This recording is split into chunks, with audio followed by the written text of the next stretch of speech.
Welcome to the Unstoppable Recording Machine Podcast. And now your host, EYAL Levy. Welcome to the URM Podcast. Thank you so much for being here. It's crazy to think that we are now on our 7th year. Don't ask me how that all just flew by, but it did. Man, time moves fast.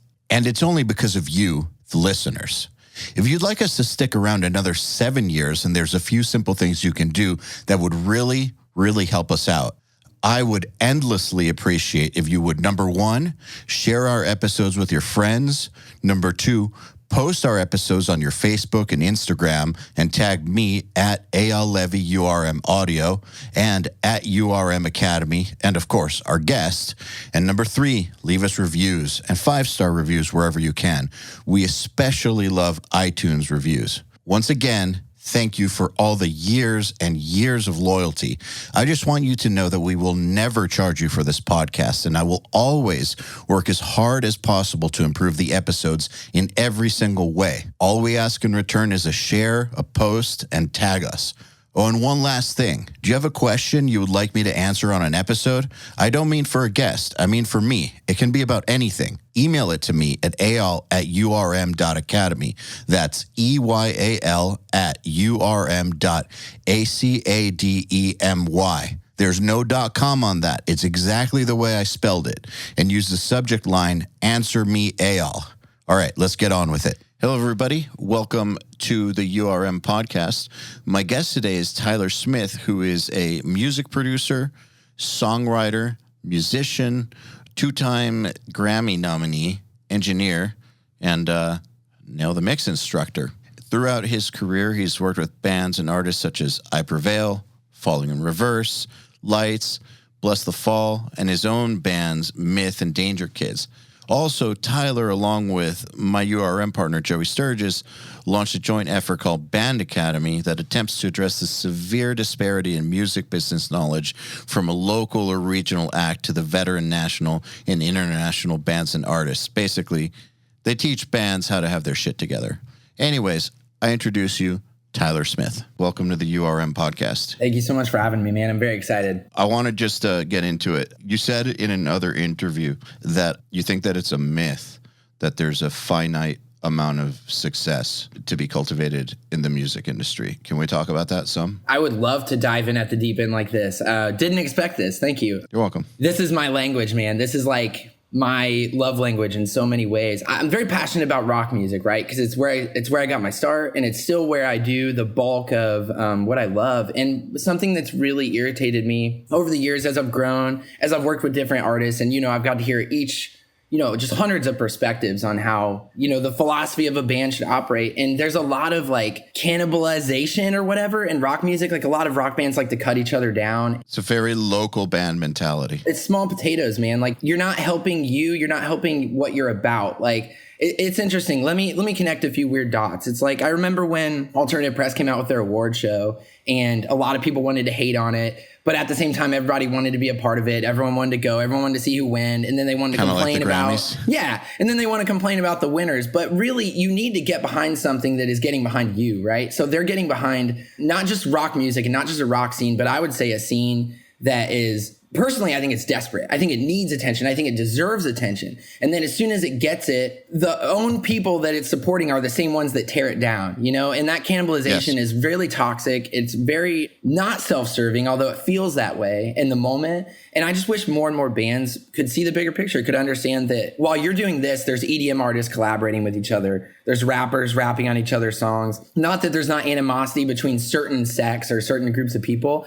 I just think that rock could benefit a lot from a bigger perspective. And like, we're so used to these small potatoes things, we're so used to like Warped Tour is the beginning and end that we can't imagine a world where rock is possibly, can't ever be 2001 again or whatever, but it absolutely can. And I spread that philosophy everywhere I go. It's amazing to start the show with it. There's plenty of room. That fact has benefited my career immensely as someone who prize themselves and consider themselves to be an artist first and foremost, who's been signed, 4 or 5 times, but never had any great success. Like you're forced to learn some tough lessons in that process. And one of those lessons is like someone else's success is not my failure.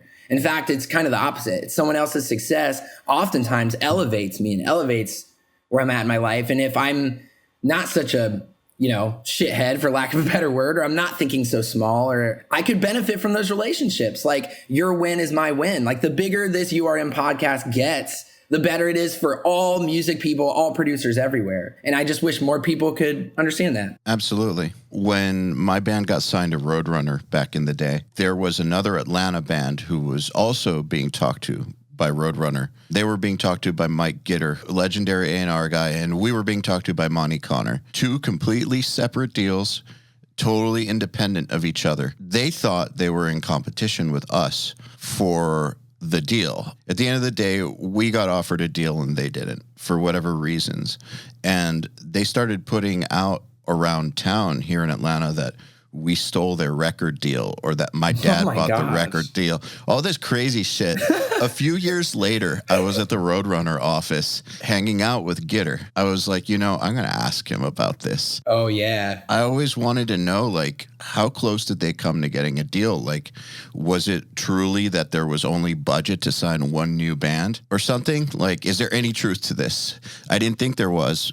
So I brought it up, and he busted out laughing. He was like, dude, they don't even know how far away they were from getting offered a deal. Nobody stole anybody's fucking deal. Of course not. That's like, yeah, it's a big, powerful moment in your life when you finally understand that it's not the end of the world to point the blame at yourself. No, it's actually a good thing. Right. That's when the growth happens. That's when you become unstoppable, quite honestly. And, I think it's easy to point at someone else. They stole my record deal. They took this opportunity from me. Or maybe it was you. So Roadrunner, I don't know how they do things now, but back in the day, I imagine it's similar now. I mean, getting signed to Roadrunner is a big fucking deal. Huge label, especially if you're not an established band. I'm sure that Megadeth getting signed to Roadrunner is different than my band getting signed to Roadrunner. But for unsigned bands getting, like baby bands, they would make you jump through hoops.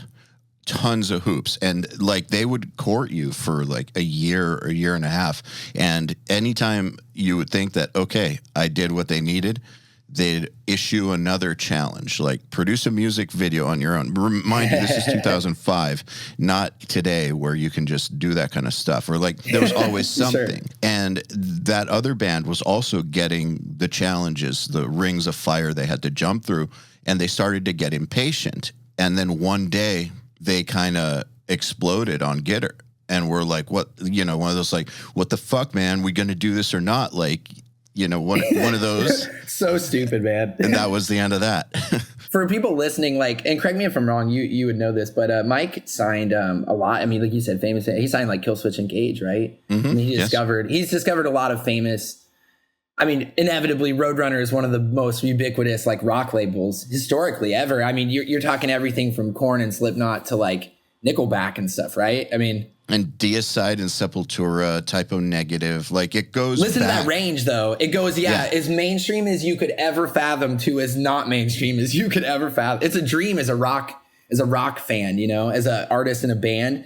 Roadrunner is one of those labels that you're like, oh yeah, let's go. My goal was Roadrunner from the start. It was totally unrealistic, but that was the idea. But all right, I want your version of the story. I want to say also that I was offered a Roadrunner deal, and my experiences were much like yours that you described, where it was almost a year of courting and the negotiation of the actual deal. And we ended up not signing it, but it was like no hard feelings or anything like that. It was just major labels expect a lot, because they want to give a lot. And it was more than I was willing to give. And, so it was no hard feelings. It's funny that you say that it was more than you were willing to give. My thoughts were, we're going to get dropped after one album because so I'm going to take this because there's no way they're going to keep us on for a second record. We're death metal. Like, they're signing us because they miss having a new death metal band, and Monty's feeling nostalgic for the 90s. Like, that's it. Like, he loves our songs. Like, this is not a smart business move.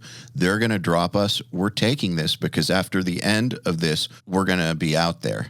And then we'll sign with like Century Media or Nuclear Blast or something. And that's what happened. I mean, you're not being unrealistic. You're just playing it. You have a play. You're like, here's how I see things going down. That's smart. You know how many people go into this stuff and they go, music is my life. I want to be a producer. I want to be an artist. I'm going to tour. But they've never given it like they have no plan. Like, oh, it's your life, but you've never even thought about it. Like, what is that? Like, it's so weird to me. Gotta have a plan. Like you know, I'm in a local scene. I'm in Ohio. I'm coming up. I want to be in a band. I'm a guitarist at this point. I'm definitely not a vocalist, but I am a band maker from day one. So from day one, I'm meeting all the best people. I'm trying to build the biggest local band, you know, with hopes of, like you said, I want to get signed. I want to go to Roadrunner. I want to tour the world. Ultimately, I start to get like, you know, what becomes my first record deal. And I start to do my first tours and I start to really get out there. First national tours, you know, a couple years later, now all of a sudden I'm international. And, you know, we're still not a big band, but we're getting these opportunities, which is all I ever wanted. You're doing it. All I ever wanted was the shot, right? The experience. So I'm out there, I'm doing it.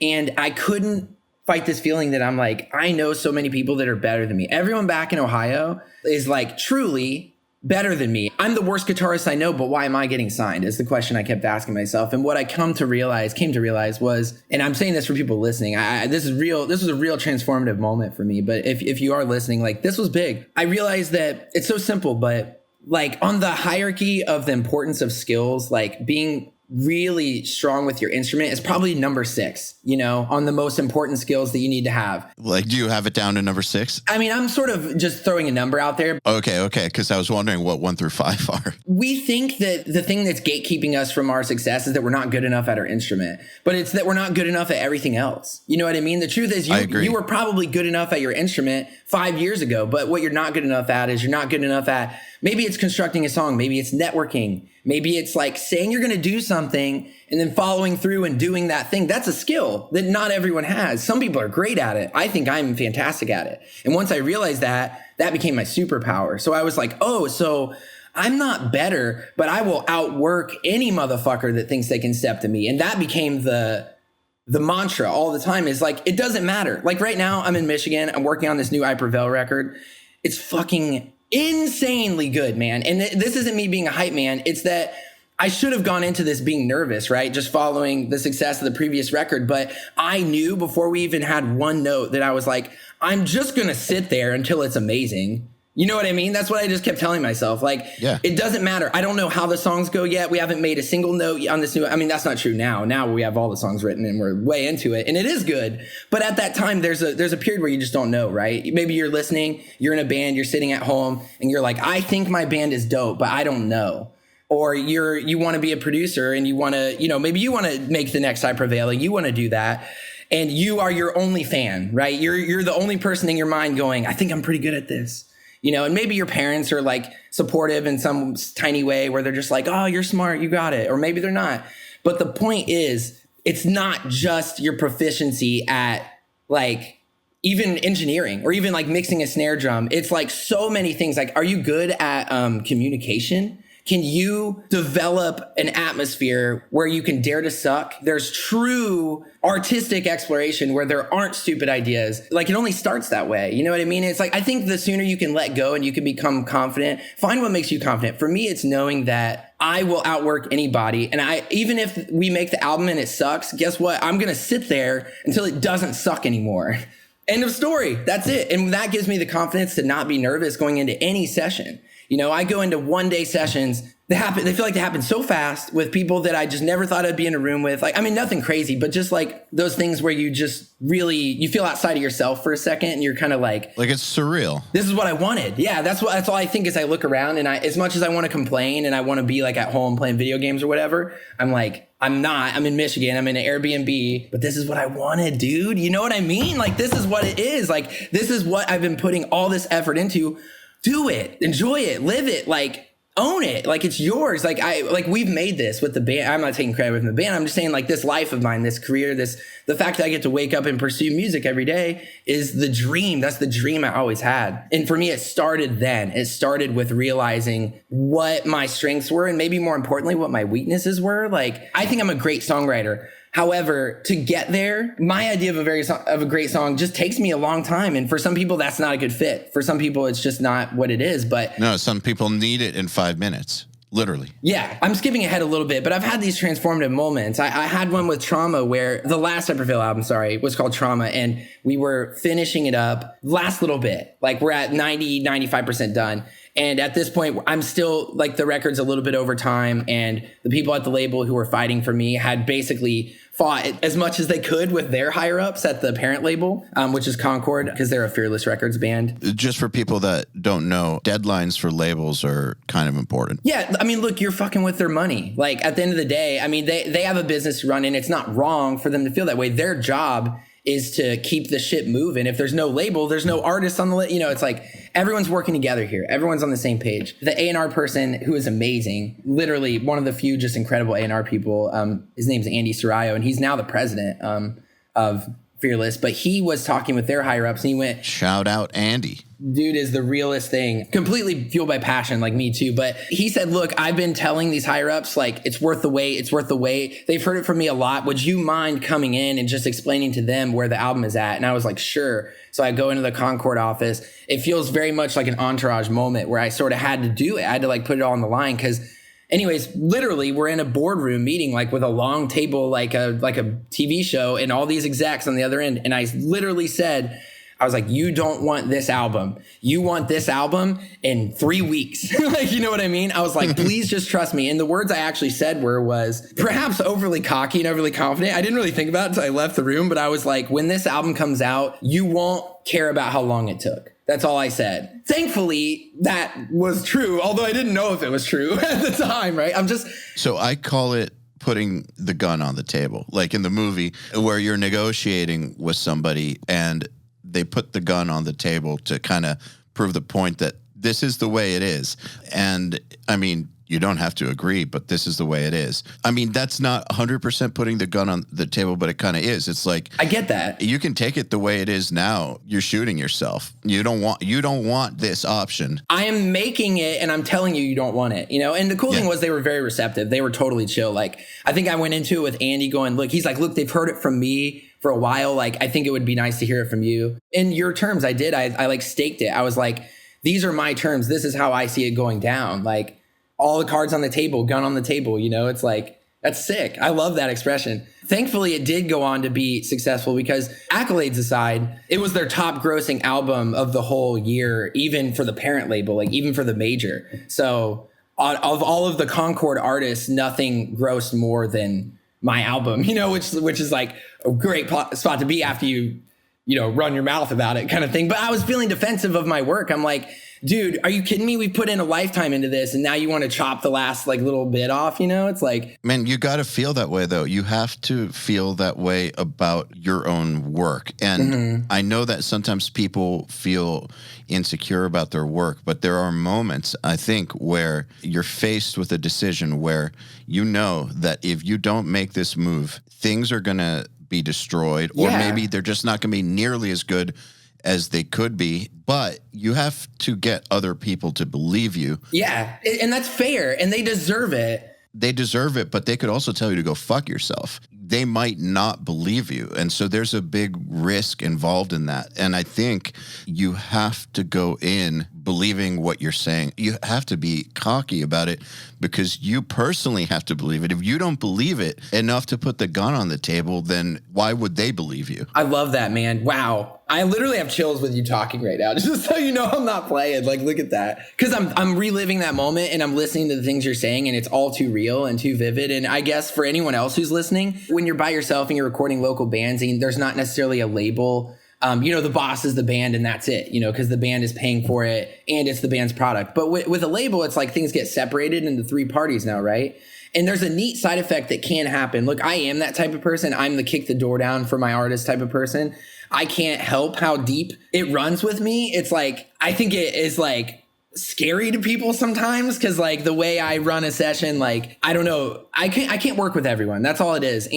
But there's this neat thing that happens when you do have a label that is providing a deadline, because there's a lot of healthy things that come with that, right? As a producer, because we have a lot of really negative habits. Structure, schedule. Yeah, they can be completely undone with a schedule, right? Which is good, but there's still that part of you that maybe if you're going from a local artist and now you're doing your first signed production work, there's this neat side effect that happens where when the label is pushing you like that, you become more prideful of your work and you become more defensive of the work because you answer to the label, you know what I mean? And you're the liaison. So when they say, hey, we need the record now, you're forced now into a decision point where you say, okay, I'm giving them the record or I'm not. So no matter how you feel about it, you're probably thinking, no, it's not done. And then all of a sudden, that's what you're saying back. You're not saying, in your head, you're kind of like, I think it'll be good. I don't know. But then all of a sudden you're like, it becomes, no, it has to be good. You know what I mean? It's like, for me at least, it changes. It becomes, well, no, I'm not giving you this. The only option is that I make this so insane that I earn the time that you're giving me, right? I don't know. It's like a very... That's the key right there, though, because labels will never go back to you again if you ask for more time and then don't earn that time. I mean, don't get me wrong. I asked for extensions more than once, but I was always very communicative, very well in advance. But that being said, it does have to get done too. And I obviously want it to get done. Oh, it's a big risk to ask for that extension. You better be backing that up. But the thing is, so do you know who Colin Richardson is? Yes. One of the most badass metal mixers of all time, basically created modern metal sound. I don't think that he would have a problem with me saying this because it's kind of a known thing. He takes a long time. He doesn't move on with anything until it's exactly the way he wants it. And he's always been that way. And so if that means shit's going to take longer, it's going to take longer. He never worked at his own studio. He always went to studios in London and stuff. Yeah, even more expensive. Yeah, so that's money. $1,000 a day probably at a big studio, you know? When he mixed my record, not his fee, the studio fee was £1,200 a day. Oh, yeah, even more than I thought. Yeah, £1,200 a day. Yo, back then, that's like double. That's like, because it was 2 to 1 back then, right? With your band. I mean, you're talking about the exchange rate where it was like $2 to £1. Yes, it was expensive as fuck, but listen to the results that he would get for those labels. Yeah, and we're still talking about it, man, you know? Exactly. I wonder how long that Slipknot record he did took. Like, All Hope Is Gone. It's so great. It's awesome. It's so big, man. I get chills right now, man. I want to be a Colin Richardson. You know what I mean? Like, I don't want to waste the band's time and I don't want to waste my own time. Like, I literally am over here. You might laugh. I'm just going to say it on the podcast, but like, I'm always trying to think like legacy shit. And I'm not trying to sit here thinking like everything I do is like, no. I'm saying if I'm not trying my hardest, then what is the point? That's the point I'm trying to make. I'm not trying to just make a little noodle song that goes on radio for a month and then disappears. Like, you know what I mean? Like, I want something that I can say in 10 years, oh, I did this song, and people will be like, oh, that was a banger. You know what I mean? Like, that song stood the test of time. I still remember it. 10 years later, nobody's going to care if you needed that extra month, if it's a psychosocial. Yeah. This is what I meant when I said if you're listening and you're your own biggest fan and you're a producer and you're all you have right now going, I think I'm onto something. Listen, that was me doing I Prevail. I mean, prior to this, I don't have a ton of credits. Let's be real. But I think that my ascent hopefully is or will begin to speak for itself soon or in the next couple of years. It's speaking for itself. You're modest. Thank you. I mean, but truthfully, look at it. I mean, on paper, no, between you and me, you guys listening, I've been producing local bands for well over a decade. I mean, I'm probably going on 13 or 14 years now. But professionally speaking, big records, how many have I done? Like 4 or 5, you know? Like maybe not a ton. I mean, I don't know what you consider a big record, but... From an outsider's perspective, I feel like your big records have been in the past 3-4 years. Definitely. Maybe even less. Maybe, yeah. I mean, and I noticed that too. And to me, that's a very optimistic sign, right? It's like, ooh, I'm connecting.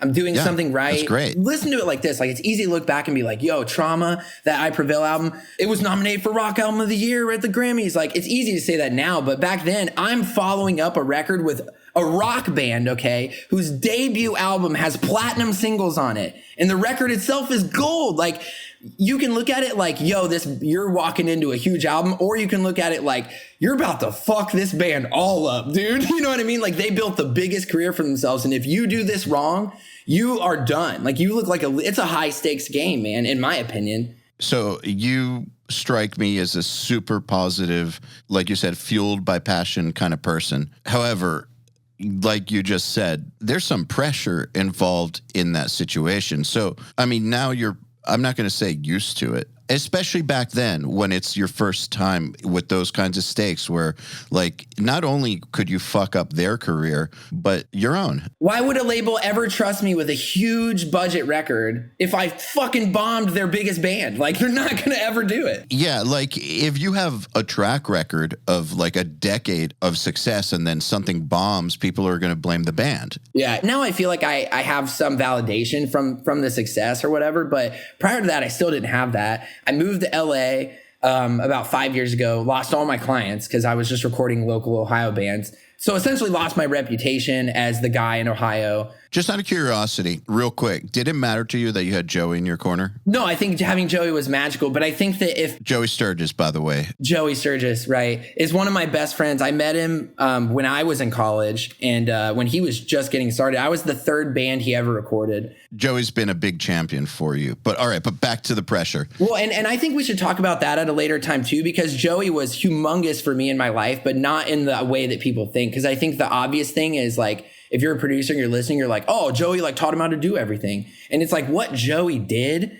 Actually, Joey will be the first one to tell you that he wouldn't teach me shit. It pissed me off. I was like, show me how to do the snare, Joey. Like, he told me that he didn't really teach you much. He was just your champion because he believed in you. Yeah. And that meant enough for me to keep going, right? I think we all need that. We all need someone who isn't ourselves that's going, nah, man, I think you can do it. Or, nah, you got something special. Like, Joey always thought I had something special. And I remember this speech he told me where he's like, the short version is, I can show you how to do everything I do, but you'll always be a shitty version of me. And he was like, or I can teach you how to like arrive at this stuff.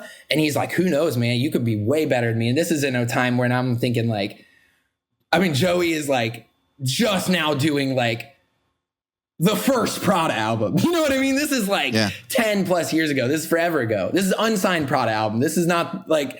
This is them as a local band. But I mean, even then, I just knew that there was magic in the room with him and I wanted to be where it was happening. And so I would drive from Ohio to Indiana and back every single day. And I would work for him for free. And eventually he started paying me $10 an hour, which wasn't even enough to cover my gas. But it didn't matter. I was taking out student loans and I was taking the money and I was driving to Joey's and I just wanted to be there. Because all I knew is there was an energy. There was like bands coming and he was spitting out music. And at the time it was unrivaled, even though you would laugh at it now. Like he would laugh at it now. I mean, he does laugh at it now. Oh, hell yeah. Having Joey was to have a mentor. You know, that's different. That's someone who's psychologically puffing you up, you know, and making you feel like you're just as valuable as you think you can be, you know, and like that is everything. But that's a different conversation I suppose we can get into. Let's say that's you. Let's say you do have a mentor in your life and you develop your skills and you end up in a scenario where you're like, I'm ready to land some big bands. For me, I knew early on that my strength was that I was really into the overly produced sound, very much like Joey. I probably even got a lot of, you know, I can't sit here and pretend like I'm not insanely heavily inspired by the man. Like I absolutely am. But I'm proud to say that he never showed me those things. And so what I did was I took that skill where I like that heightened over the top production. And I was like, that's something I do that a lot of people won't do or can't do. So I'm going to do these writing sessions and I'm going to just over deliver on these songs. So my first big writing session I got was a Falling Under Verse session. And you know, it went from Ronnie and I having never met and getting in a room and making a song to me, you know, being a producer on that whole album. And I wrote every song with him on the whole entire album. And all of that spawned off of one random writing session that I promise you never had to happen a second time. You know what I mean? People like Ronnie can go to lots of people, you know, but he sensed an energy too. And he, like me, he told me, he's like, dude, I've been in all the big studios. I've been with all the big producers. None of that stuff matters. I don't care. I want to feel good making songs and I want to have fun and I want to make the stuff I want to make. And I'm sitting here thinking light bulbs are going. I'm like, I can do that. I can be that person. Like I am this role. And once I learned that that was my superpower, it helped me manage that anxiety because there's a lot of pressure, like you said. Now, fast forward, and I had toured with I Prevail. On tour with them, I remember they were big fans of Dangerkids, my band. I like to tell people that Dangerkids was like your favorite band's favorite band. It's like you've probably maybe never heard of us, but... That's how my band was. Yeah. Bands loved your band. You know what I mean? Yes. Bands would come up to me at award shows. Like I remember being in the VIP room at Golden Gods, and I'm not going to say who, but two different winners this one year came up to me with songs that they won off of and told me which riff they ripped off. But I respect that so much. Like, I was like, congrats, dude. But you're not even mad about that, right? It's probably dope. You're probably excited. That was a compliment. Absolutely. I love that story, man. Thank you for telling that. Cause I think I've had my equivalent of things like that. And nothing like, I don't know, but yeah, having people like that champion you here and there will do wonders for you. And then letting that build your confidence. And then the last part being, let's look at me getting my first big writing session with Ronnie in a town where I have no savings. My rent is 6 times the cost of what it was in Ohio. I have no clients. I got to get this. You know what I mean? And it's not like I would have given up if I didn't get it. That ended up becoming a whole record that led to a whole record that led to a whole record that led to this conversation. And it all spawned off of one writing session and me knowing that everyone else is doing writing sessions. They're doing the bare minimum because they don't want to give away their sound or they don't want to make it sound that good. I was the opposite. I was like, I'm going to make this shit sound like it's already on the album. And then it's going to make every other song look fucking dumb. Obviously, I know that there's insanely good writers out there, but that doesn't matter. Right now, it's about me and this artist. It has nothing to do with the outside. It's like, so it helps me to grow my confidence and be like, yo, I got this. I'm about to smash. I'm about to go in. And I really do believe that. And I go in there and I just swing for the fucking fences as hard as I can. And same thing happened with I Prevail. And I'll tell my wife this. I'll be planning and doing pre-production before they even come. They have no idea. I told my wife, I was like, I'm going to do this album. And I had one writing session. I had 3 days actually with the band at this point. We wrote 2 songs in 3 days.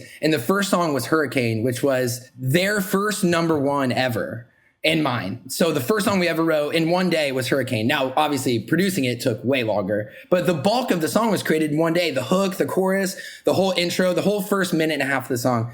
And then the next day we wrote Bow Down, which got its own Grammy nomination. That song got nominated for like best metal performance or whatever. But like those were back to back. And I think truly that's a result of me going, there is no alternative but the best thing I've ever done. So that's how you deal with the pressure, is by kind of just saying, fuck it, and jumping in. Think of the worst possible scenario, right? What's the worst decision point as a person you could be in? Let's say it's a gun to your head scenario, okay? Is getting scared really going to help the scenario? No.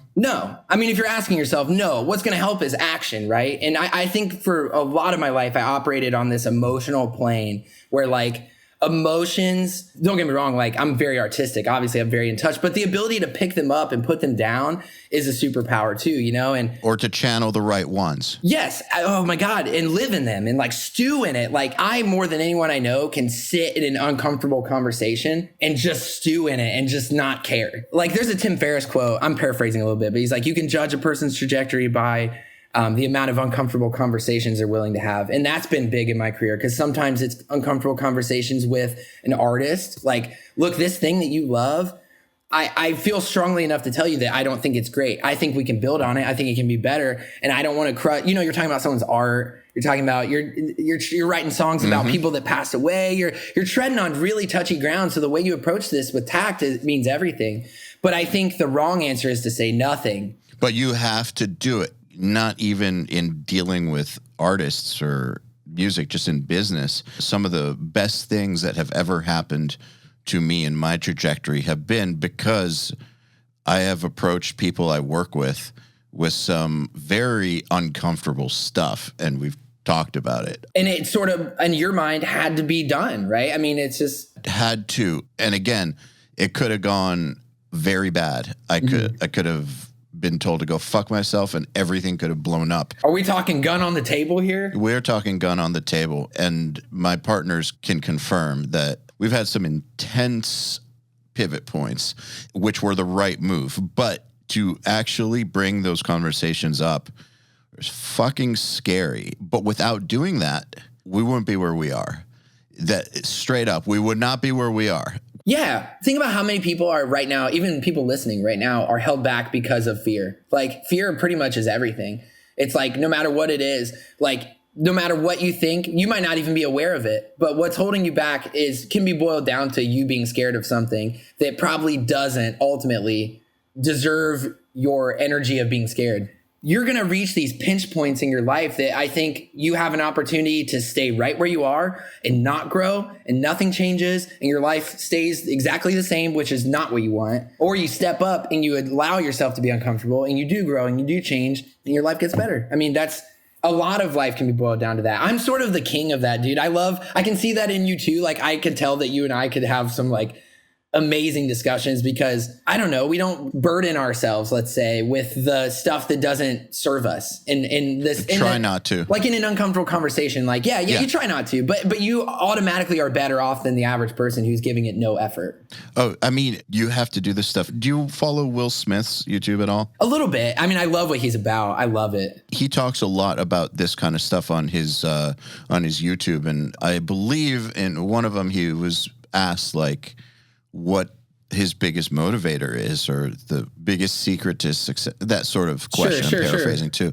And he said fear. I think that's Gary V's also. Well, not fear as in you get the gun to your head and you start freaking out, but more as in realizing this could all go bad. One day you're going to die, you know? Yeah, I have to do the hard thing. I have to make this happen. Oh, I love that. That does work. It creates an urgency to it. Yeah. Gary Vee said the same thing where he was like, look, all the business I have, all the money I have, all this stuff, it means nothing as soon as a loved one is in the hospital. You know what I mean? And he's like, that fear is my motivator. You know, he's like, we don't have time to waste. You know what I mean? It's like, you have to do what you feel is right when you feel it's right. You just have to do those things. So it sounds to me like when you got your first big shot, and I'm sure that it probably is this way now, like fear or no fear, when you're in there, you're just doing your thing. Yeah, this is where I think I vary from the average person because there's also a side of me that's like in a very friendly way that's highly competitive. Like not in a fuck you, I'm the like type of way. I like to compete with myself. So that takes over. When I'm in the room, I go in knowing what you said, the pressure of like, this has to be, you know, I've staked it on this, so I have to come through. Well, as soon as I'm in the room, I'm like, let's blow minds. Like, but that is you doing your thing. That's what I mean. That is you doing it. Okay, fair. So 2020 was crazy for a lot of people. For me, it was really transformative. Because I put a lot of energy into like discovering who I am as this, you know, I'm becoming more of an adult all the time. Like, what do I want out of life? What do I want out of my career? You know, I'm the opposite. I'm the person who loves to plan. I love to put things on paper.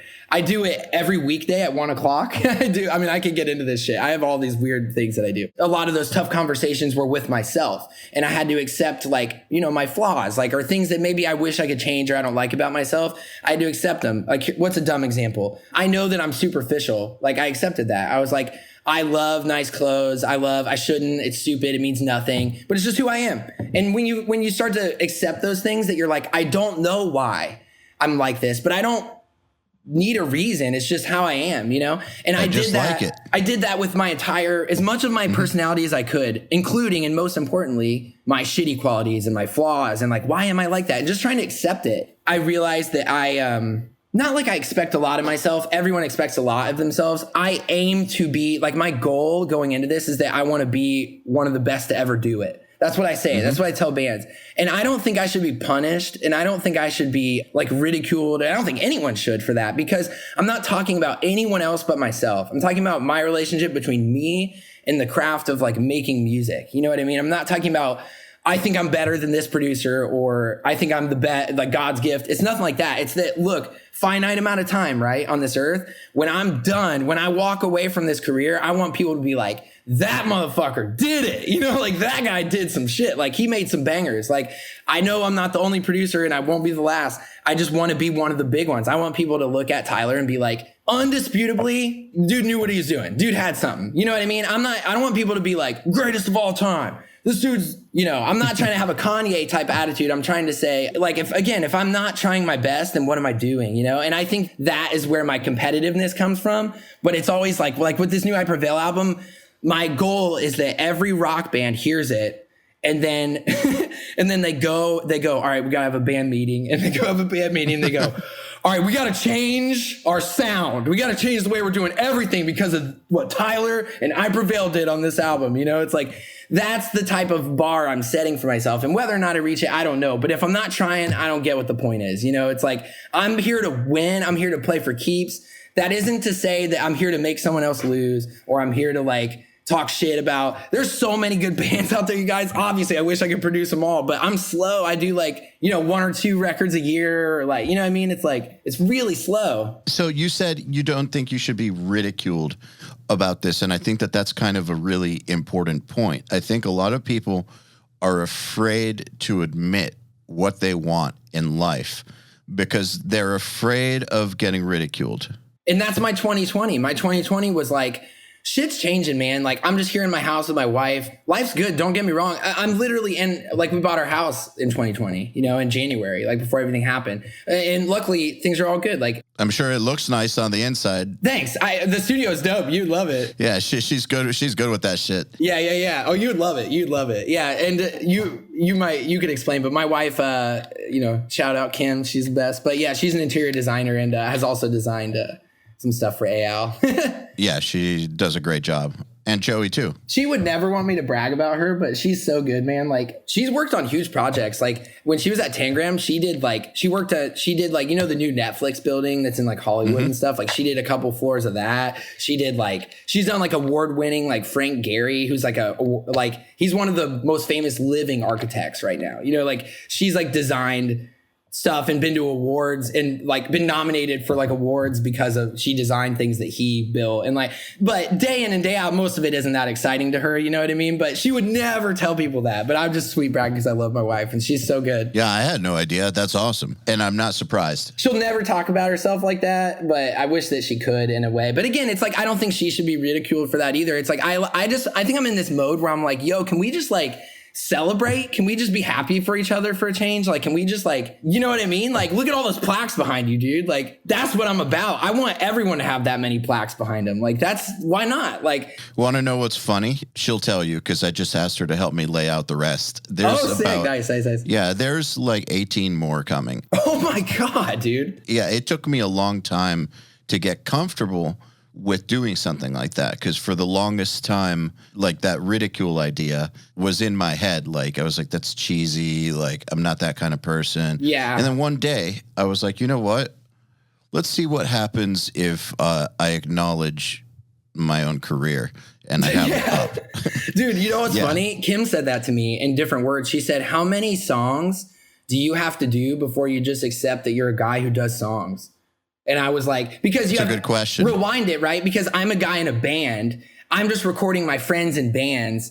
Then you fast forward a few years and I'm doing big shit, but I still feel like a guy who's just recording bands, you know? And she's like, you're a producer, man. Like, and I'm like, no, it's not like that. It's just like, I'm just making songs. Yeah, it is. And she's like, no, it is. Yeah. She's like, accept it, you know? And then like, I had that same epiphany with the Grammys. It wasn't the nominations or anything. It was the idea that like, and it wasn't even the validation that comes from that. It's like, I remember that happened. And I remember I didn't put anything about being Grammy nominated in my bio or anything like that until the day of the Grammys, because I felt like such a douchebag putting like, it's weird, right? But then the day of the Grammys, I was like, wait a second. You did it. I did it. Like, can I just enjoy the fucking thing for 1 second? You know what I mean? And so Kim was finally like, just enjoy one day of your work. Just enjoy it, please. Like, for my sake, like, can we just go to the Grammys and be awesome? And like, and I was like, you're so right. It's funny, man, with 2 of those plaques right there.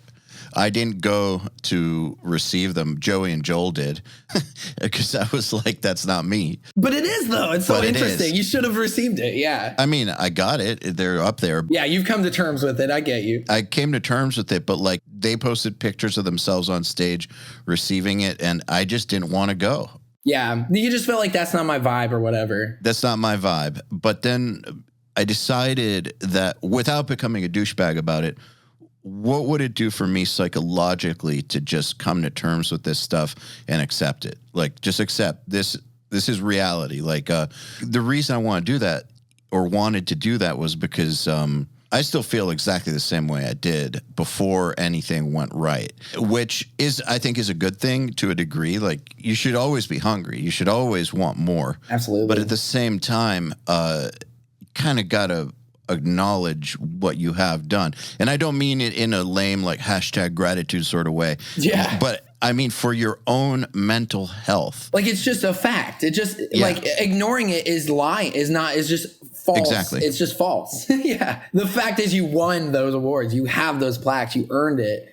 And as much as you want to be like, no, I'm not, I didn't earn it. No, it's just me. I'm just, like, I'm just, and like, that was me. And Kim would just, and anyways, what's funny is I don't want to talk shit and I won't say who, but when those nominations came out, there are two other producers who took credit for it, who are not producers. And, like, they wrote on a song on the album, and that's fair. And I think that, I'm not trying to take work away from anyone, but I saw them posting that they were Grammy nominated producers. And, like, you have to understand they have it on their website in a way that implies that they did it without saying that they did it. And, like, I saw that and I was like, oh, I don't want to look like that. So I never put it in my bio. You know what I mean? Because I was like, they're the one, they're saying Grammy nominated. They couldn't wait. It's like, it got announced 30 seconds ago and they already had a graphic. And I'm like, I produced it, the entire thing. I produced 100% of it. Like, it's funny you say that because one of the reasons that I've been weird about that was because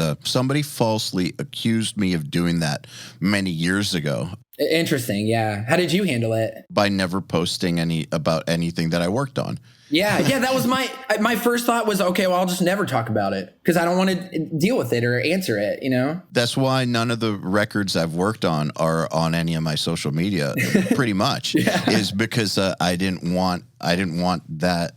Like, the way I figured it was, I've done so much other shit in my life at this point, before and after, just let that shit go. It is a shame that you couldn't have owned it in the moment, though. Like Young You ever look back at Young You and be like, you should have just owned it, man. Like, like, yeah. Good advice for people listening. I'm just saying, if something good happens to you, don't like make it who you are. I don't go like, what's up? I'm Tyler, 2-time Grammy whatever, man, whatever. Like, I think it's important to recognize that you did it, like that you earned it. At the same time, it didn't hold me back at all to not put that stuff up there. Okay. So that's also the thing is people go nuts about credits, right? They go nuts, like, and my philosophy has always been the right people will always know. And if you keep doing good work, for the most part, you're going to keep on progressing because people That's so true. will know. So even if there's some situations where some people take your credits or they say that you didn't actually do what you did or anything like that, it shouldn't hurt you. If you keep actually doing good stuff in this world, that stuff becomes part of the rearview mirror and your trajectory will continue if you don't let that define you. And now, many, many years later, those records are going up on that wall. But that experience definitely made me feel really weird about taking credit for stuff because I just didn't want to. It's weird. I just didn't want that kind of shit in my life because then you start thinking what if they're right, and you start going through all these like weird head games and stuff. It's like, no, they're not right. I can say so many things to what you just said. If I were to sum up the mantra or the lesson of our talk so far, I would say anyone listening, don't be afraid. I guess maybe even just be willing to accept, and own your accomplishments. I always tell people to celebrate. Like that's me saying it in my own words, but I'm always like, yo, so you need to celebrate all along the way because there's no big thing. Explain that to me. Help me with that because I'm terrible at that. So what you were saying reminded me of this story. I saw an interview, I think it was like Rolling Stone or something with John Mayer, but he said the same story where he was like, what's weird is you start out and you play for 3 people and then 330 and then 300. And you think when you get to 3,000, it's going to be different. You get to 3,000. Then when you think you get to 30,000, it's going to be different. And you get to 30,000. He's like, but what you realize is what you said, EYAL, is you're still the same person. Like, you're just still you. All of your bullshit, all of your normal, nothing has actually changed, you know? And he said that was a big moment for him and led him down the path that you talked about, which led him to like not trying to be hashtag gratitude either, but just like, it is what it is. Like, it's just, that's your life now, you know? And like, I think that's why 2020 was so easy for me to reflect. Cause I'm like, I had a lot of changes at the beginning prior to all of the lockdown. So I had bought the house. We had moved into something brand new. There was like it was like everything was new. My surroundings were new. The world changed. We had a roommate up until then, and our roommate left out. So it's just Kim and I back how it used to be. Cause LA is expensive. So we had, Jake, who was in Dangerkids with me, one of my best friends, and he was our roommate. But he moved in with his girl. And like, so all these life changes, and it leads you down that path of like, okay, well, who am I? What do I want out of this? And I personally landed on a lot of, like what you said, a lot of healthy things. I started accepting who I am. I started accepting who I'm not. Like, okay, yeah, I got Grammy nominations. It's not going to define me. It's not really going to, I'm only bringing it up now, you know, because of the podcast, but I would never walk into a room and be like, this is who I am. Because the truth is, like, as soon as it happens, it's old news. You know what I mean? It's like, well, I did that last year. Like, I got to do something this year. Well, there's a difference between this is who I am versus this is part of my history. Yeah. I'm not done yet. You know what I mean? I'm like, dude, don't get me wrong. Fucking so cool, dude. Are you kidding me? Are you kidding me? However, it affected my life in every way and in no way at all. You know what I mean? It's like, it's so hard to explain, but it's just a thing that it's a fact that I just carry with me. That's the biggest difference, I think, in my life, is that I carry with me, oh yeah, well, I do have that. You know what I mean? But I earned it still. And I think that I remember being on tour at Dangerkids and being in our van. And I remember when August Burns Red got nominated for a Grammy. And I remember going, whoa, like, first of all, hell fucking yeah. A band like from our scene with a presence at the Grammy Awards, you know what I mean? Like they were nominated, I'm pretty sure it's Best Metal Performance also for their year.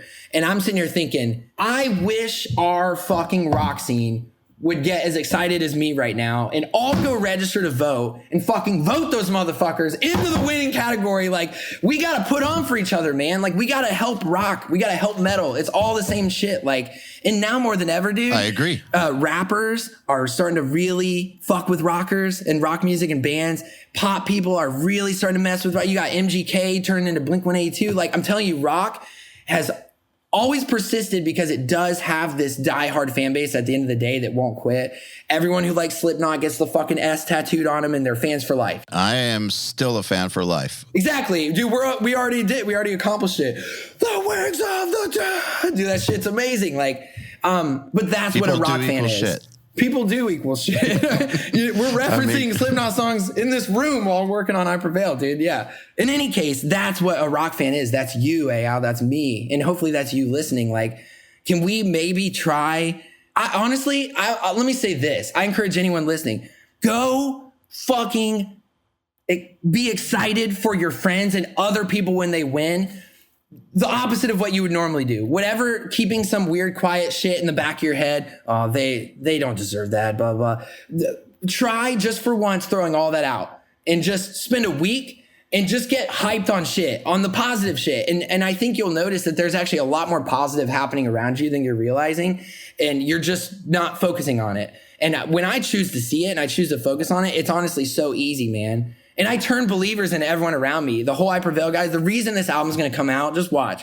Pull up this interview when it happens. This album is insane. This album is fucking insane. But the only reason we're able to get it to this point is because we can all really let go and really feel good about each other and about the situation and really understand. And all this sounds like flowery talk. I get it. Like if it was me listening to this 5 years ago, not to you, for lack of a better word, you and I are woke. You know what I mean? Like, yeah, man, I really do wish that the rock and metal scene were like this as a culture about each other. I'm not expecting to like change it with this podcast. I'm not and I'm not the de facto leader of it. Like, yeah, everybody love everybody. It's not like that. I'm just saying, like, let's start here. There's some really fucking good bands out there, are there not? Can we just talk about that? Like, and instead of focusing on the things that irritate us about something, or like, I don't know, you know what I mean? Maybe I'm closer to it. I work with such a range of artists. Like, I see the Ronnie Radke hate and I see the love, and I feel like I understand what's deserved and what's completely undeserved. You know what I mean? Like that, at the end of the day, the real answer is to just be excited for other people and to do you and move forward. And dude, we could all be doing rock music for a living like you wouldn't believe, man. And by the way, music's trending up. It's trending super up. Rock music should be trending up with it. There needs to be more bands. There needs to be more bands collaborating. There needs to be people supporting each other. It's not rocket science. And we need more MGKs. Yeah, but I mean, that's fine. I mean, that's happening. That's happening. You're seeing that begin to happen, which is good. Oh, yes, I am definitely seeing it. But, a good example, and I was just talking about this with somebody, the whole Metallica story concerning the way people hate towards them.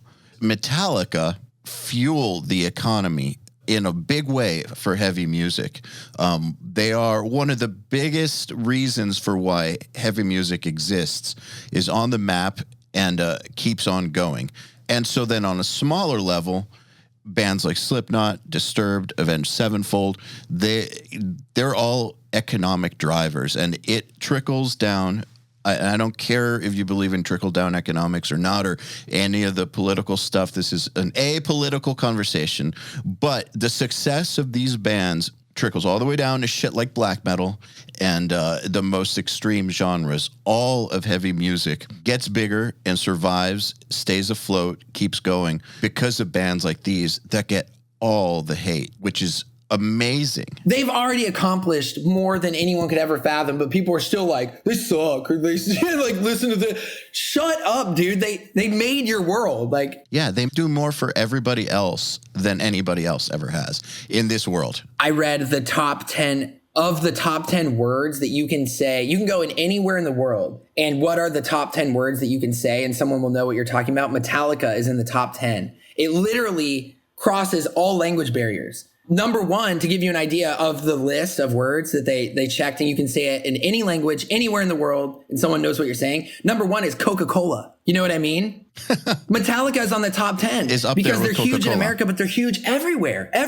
They're this ubiquitous. So you can go in a place where you don't speak a language and say Metallica, and there's a good chance someone will go, yeah, you know what I mean? Like, they know what you're saying. Like, imagine you're sitting at home right now. You're like, I'm going to make a band. Could you imagine making a band where the name of your band is one of the 10 most ubiquitous words ever created? You know what I mean? Like, come get it. And the fact that they're metal and that they're kind of fucking heavy. I mean, especially for the time, very heavy. I mean, no one had scooped mids until the Black Album anyways. Like, no one had room sounds until the Black Album. Like, I mean, dude, listen to Kill 'Em All. That shit is vicious. Like, it's pure energy. It's awesome. We need artists like that. There's an argument that maybe artists will never get that big ever again. I don't know if that's true or not. But point being, when there is a success in our world, it really should be celebrated, whether or not you're a fan of it. Yeah. I'm not an Avenged Sevenfold fan, but who cares? I support the shit out of them. Yeah, because they're a guitar and they're kicking ass and they have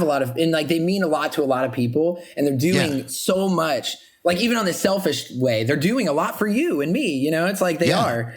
That's what I'm saying. They do. Like, I don't listen to their songs, but they're a real band. They can really play. They have fucking awesome guitar solos. They write their own songs. They do everything that elitist metal fans wish bands would do. Yeah. These guys do it. But people will still find a way to be like, that riff is so hokey, dude. That riff sucks. Like, I know, it's so dumb. Yeah, it sucks as they get in their Lamborghini and drive away playing guitar, by the way, for a living. Also, even if they're just a gateway band, right? So lots of bands get shit for being gateway bands. So isn't it good that they're gateway bands? Yeah. It's a great thing. It's not bad at all. It's cool you're saying Avenged. Steve, who is the lead guitarist of I Prevail, who I'm working with here, his favorite band, and that's changed a lot in recent years, but we talk about Avenged now the way that you are talking about them, where he's like, I'm not really about them now, but I cannot ignore how huge they were in my life. And like, we still reference things like that, you know what I mean, from that band. But it's funny because you would never guess it meeting him. But it's like, the band I'm doing right now, I'm saying, was heavily influenced by certainly the lead guitarist. I mean, his favorite band was Avenged, and maybe even still is, but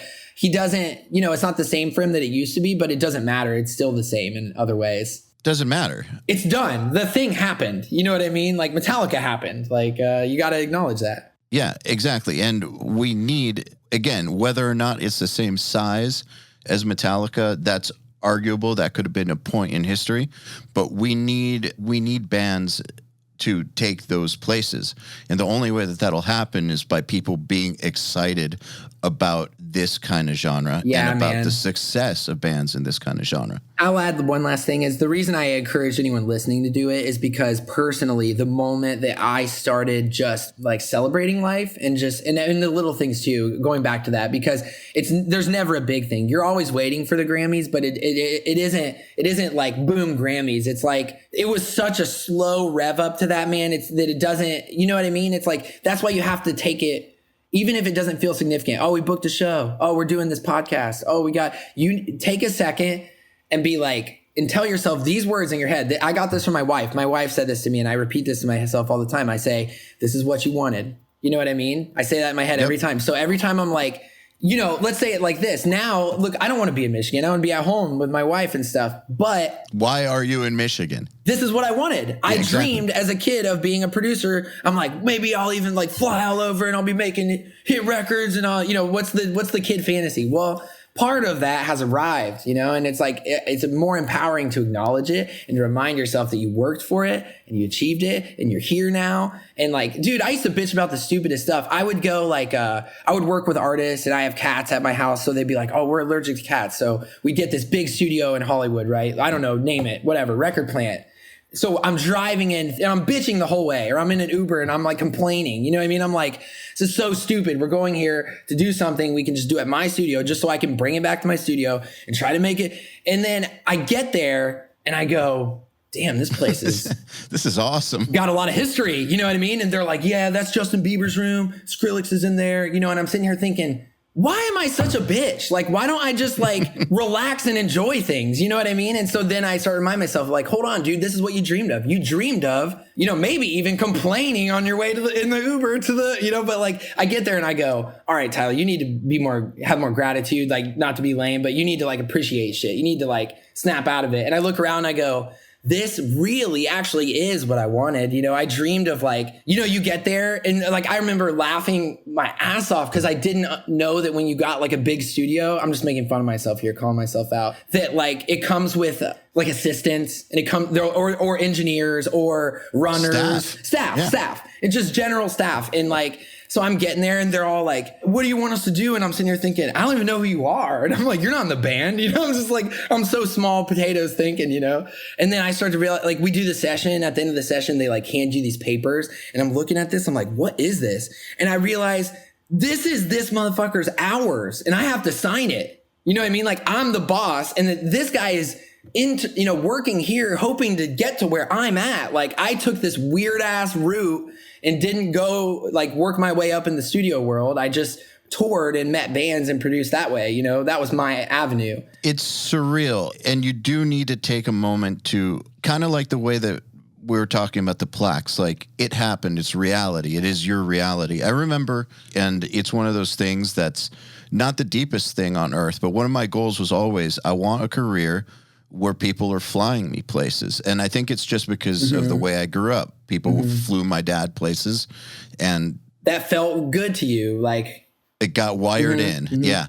And so, and for a long time though, like when my band was around, I would fly myself to NAMM. I would fly myself to meetings. Like, and that never felt right. It never felt like the goal. What you were searching, yeah. Well, yeah. And so then in 2013, I got flown out to do a Creative Live, and I was a little bitchy about it because I thought it was lame to do online education, and I didn't think it was that cool. But then I was thinking, wait a second, I'm getting flown out to Seattle and put up to do this and thing. You are the voice, right? Like you're leading it. You're the boss. This is for me. Yeah. What the hell is wrong with me? That's how I felt. Yeah. Yeah.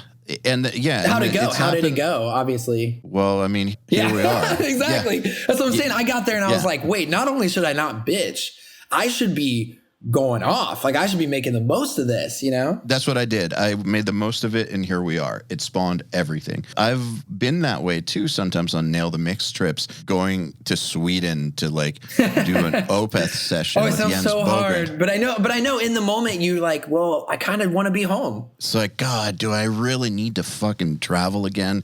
Like, God, like this is, and then like you're going to be jet lagged and just been traveling every single month for the past 3 years. This was 2017. And then I'm there and I'm like, what the fuck is wrong with me? Yeah, life is beautiful. Like I'm at Jens Bogren's studio. We're doing Opeth Nail the Mix. Like your company, right? Yeah. What the fuck is wrong with me? You would have not gone, kind of. You know, there was a part of you that would have stayed. There's a part of me that didn't want to go. Yeah, and you kind of get mad at that. You're kind of like, oh, that's the wrong attitude. And I think that's the correct way to land, though, right? You're appreciative. You worked for that. Oh yeah, totally. There's that. I hate that voice in myself. The anytime that there's something cool to go do, there's the yeah. I work really, really hard to kill that voice. This is like what Joey did for me. Joey basically instilled, he taught me how to think critically in terms of a music producer and a mixer and an engineer. But I think that spiraled and echoed into like my adult life. Like you said, it got wired in. And I think I wanted it so aggressively for so long that it just has become a fundamental thing. But I really do think a lot of that came from Joey's leadership and his willingness to not give me the answers and not give me the cheat sheet. He could have been like, yo, here's a session, like save all the presets or whatever, you know, and how far would that have honestly gotten me? I can't use any of that right now today. No, you want to know what's funny about Nail the Mix? So one of the reasons that we release the tracks at the beginning of the month and then have the mix competition, the submissions be before the live stream is because if we were to have the live stream at the beginning and then do the competition, all that would happen is that people would copy the settings and try to do that. And what we've noticed, man, by now, if it was possible to actually clone somebody's mixes, we would have had like 10,000 clones, Joey clones or Will Putney clones or Tyler Smyth clones or whatever clones, and it doesn't work. And we try to get that through people's heads, and they don't always get it. That's why I like talking about this kind of shit. Also because, look, we don't have a screen up. We don't have a DAW up. People aren't going to hear the audio. Mm-hmm. There's no point in talking about like, the actual technical side of mixing or production without the audio. It's better when you can show. Yeah. Yeah, exactly. I have a way better platform for that. So with the podcast, try to talk about the other side of things. But yeah, that said, you were talking about figuring out what's just a bad habit and what's just who you are. And I decided that voice that's like, I don't want to do it. That's a bad habit. That's not who I want to be. Maybe it was part of who I am or who I was, but that part is not okay with me. Yeah, and it doesn't mean it'll like go away necessarily. It means that you're going to develop a system to overcome it. Yes, it might never go away completely. Right. But like anything, it's like hitting the gym, right? No one wants to go to the gym, but every time you go to the gym, you're always like, so glad I went or whatever, though. Yeah, that's a perfect example because of everything I've gone through with that. Like a lot of people think that I like working out or something. Dude, I fucking hate working out. Yeah, dude. Just about every single time I'm going to go to the gym, I've gone through like this 3-hour-long conversation in my head trying to get out of going to the gym. And then I just go down there and do it. I think the truth is more powerful though, right? I think the lie is that you love going to the gym and that the gym is cool. And like, not like you're ignoring that it's hard, but you're like, the gym is awesome. The truth is actually more powerful because you do it anyway. You know what I mean? Yes. There's way more power in that. Like, let me give you an example. I remember getting my first tattoo and, you know, you're at a tattoo shop. These are my homies in my case, but like they're covered in tattoos, right? I'm scared. I'm like, oh, it's going to hurt. It's going to hurt. And I'm like, how is it? How's getting tattooed? You know, looking for a comforting word for them to be like, they're covered, right? Them to be like, it's not that bad, man. It's not, once you get going, it's not.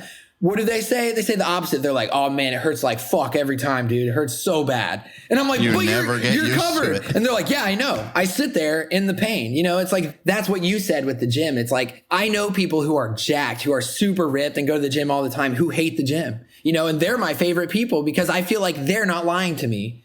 They're like, oh no, I hate the gym. I don't look forward to it at all, but I like being fit and I like feeling good, you know? And I'm like, and therein lies the secret. You know, if you can figure that out with your production, if you can go, I don't know, maybe it's something simple. I hate punching in vocals this way, or I hate punching in this guitar one note at a time. I hate editing drums. But you like the result. You know what I mean? And I think that's more powerful than trying to lie to yourself and be like, look, you're not a kid. We lie to kids all the time. You know what I mean? Like we lie to 5-year-olds because it's easier to be like, you know, like, I don't want to get into that philosophy, but it's just like, the truth is, honestly, I think even though it initially sounds colder, it sounds meaner, it's way nicer actually. And it's way more empowering to me. You know what's funny about that? So I have definitely lost some friendships from being too blunt. And there's been times where it's made me afraid to be blunt with people. But my natural wiring is to just say things, not to try to be a dick, but just say things. And sometimes it comes off that way. But I have had several situations with people where they have told me, man, I wanted to punch you in the face when you said this thing. And then 1 year later, they were like, but you were so right. And you saying that caused me to think about it. And then I couldn't stop thinking about it. And then I made this change, and everything related to that has been fixed or whatever. That's and amazing. It's like, yeah, dude, like when I say things like that, I'm not saying it because I'm trying to make you feel bad. Like, I'm saying it because I give a fuck. The end. It is the truth. You need to hear the truth. Yeah, man. Sometimes the harder thing is the thing that makes all the difference, right? I mean, that's what you're saying. You said the thing that people literally in the moment, they wanted to rip your head off, but it made all the difference. And it was not easy for me to say it too. Like, I think you deserve credit for that. Yeah, I don't look forward to telling people the hard things. Like, it's not like, I know that there's some sociopaths or psychopaths out there who have no feelings about saying, right? Yeah. That's not me. Like, it hurts me to say these things. I absolutely just have to. It's the best thing for everybody. However, tact is really, really important. And as a producer, you have to have tact because you're dealing with emotional creatures like musicians, right? Mm-hmm. So let's talk about that for a second. You were talking at the beginning that you feel very comfortable stewing in uncomfortable emotions and conversations. However, we know that bands will not return to producers that make them feel like shit. And different people take the truth in different ways. And so you have to know it's not about the what. The what is the truth, but the how is the tact. And that matters big time in your role. Yeah. And I think that's my superpower. It's like you said with Nail the Mix. It's there. I can now see so clearly all the reasons that no one will ever be me, you know, and that's very comforting and very besides me. And it's because I see what Joey means now. Like, I could give out all my settings. I remember going back to what you said. I remember Joey telling me that story about how he was, you know, thinking small-minded Joey back in the day. He's got this sick thing going for him as a producer. Everyone wants to record with him, all these metal bands. But he still feels like he is his snare drum or his drum sound or his screen. You know, he feels like, oh my God, as soon as someone learns how to do what I do with drums, I'm fucked, right? Like, I'm over. And he said he reached this point, you know, years later where he ultimately thought about it forever and ended up selling I think it was just his snare. It was like the first thing he sold by himself. And he said he was fucking terrified. He was like, I thought it might be the end of my career, but I needed the money and I just was in this situation, or maybe that wasn't it, but something pushed him to this point and he sold it. And he's like, you know what happened? He was like, the stock of Joey Sturgis like went up. You know what I mean? He's like, I thought my value as a producer would go down because everyone could do what I could do. But actually I somehow got even more popular, you know? And he's like, the more I gave away what I thought were my secrets, the bigger I got and the bigger everyone got. And like everyone wanted, it was literally only good outcomes. And that I think was part of what led him on his side to with you and URM and everything, you know, it's like that. I remember that was a light bulb moment for him telling me that, where he was like, I thought giving away my guitar tone would ruin me. And it didn't. It made me better. And it made everyone else better too. And it made me a more important name. And so the tact, right? Joey realized that his superpower wasn't his snare. It was all these other things. So my superpower similarly is like, I'm a really good people person. I'm a very good communicator. And I'm good at building an atmosphere in a room that has all the trappings that it needs to have to create the best possible music. And that includes shutting people down sometimes in a way that I think could be mean if it was done poorly. But if you do it through the lens of, look, we are one, we are on the same team. I'm the producer. And I feel like it's my obligation and my duty to like step up and be like, this can be better. This is not strong. I know you're tight on this lyric. I know this lyric means this. I think we can keep it, but it needs reworked. Like, I'm always willing to challenge myself too. I'm not the guy that's like, yo, this isn't good enough. I'm the guy that's like, no, let's challenge both of us. Like, they'll always be like, well, that's our challenge, you know? So we'll set up the challenge is usually harder than it needs to be, because we'll set all this criteria. Maybe we'll be like, we want a song that's really heavy, but also not like, it's got to be heavy in a way that people like, or that we like, and that the fans can understand, but it also has to be something totally fresh. Like, I don't want to give away the record, but we had a song that ended up getting cut that is super dope. And you're going to laugh when I say it, but it had this, it was almost like metal mixed with and this was just me being on, we go on these Dare to Suck tangents where we're like, let's try some weird, crazy shit. And we made a song. Suck. Awesome. Dare to Suck. Yeah, Dare to Suck. We say it all the time. And we made this song that was almost like reggae metal. It had like a type of vibe to it, like an upstroke type of thing. And already you're like, okay, that's weird. I would like to hear that. But then we say to each other, okay, well, that's our challenge. And then we make that song as hard as we can. And obviously all these developments along the way and all this stuff. But even the idea before we even start is brave and bold. And you know what? We made a chorus and a verse and all this stuff, and it's dope. And I think by most band standards, I think a lot of bands would be stoked to have it. But we just decided it wasn't right for this project right now.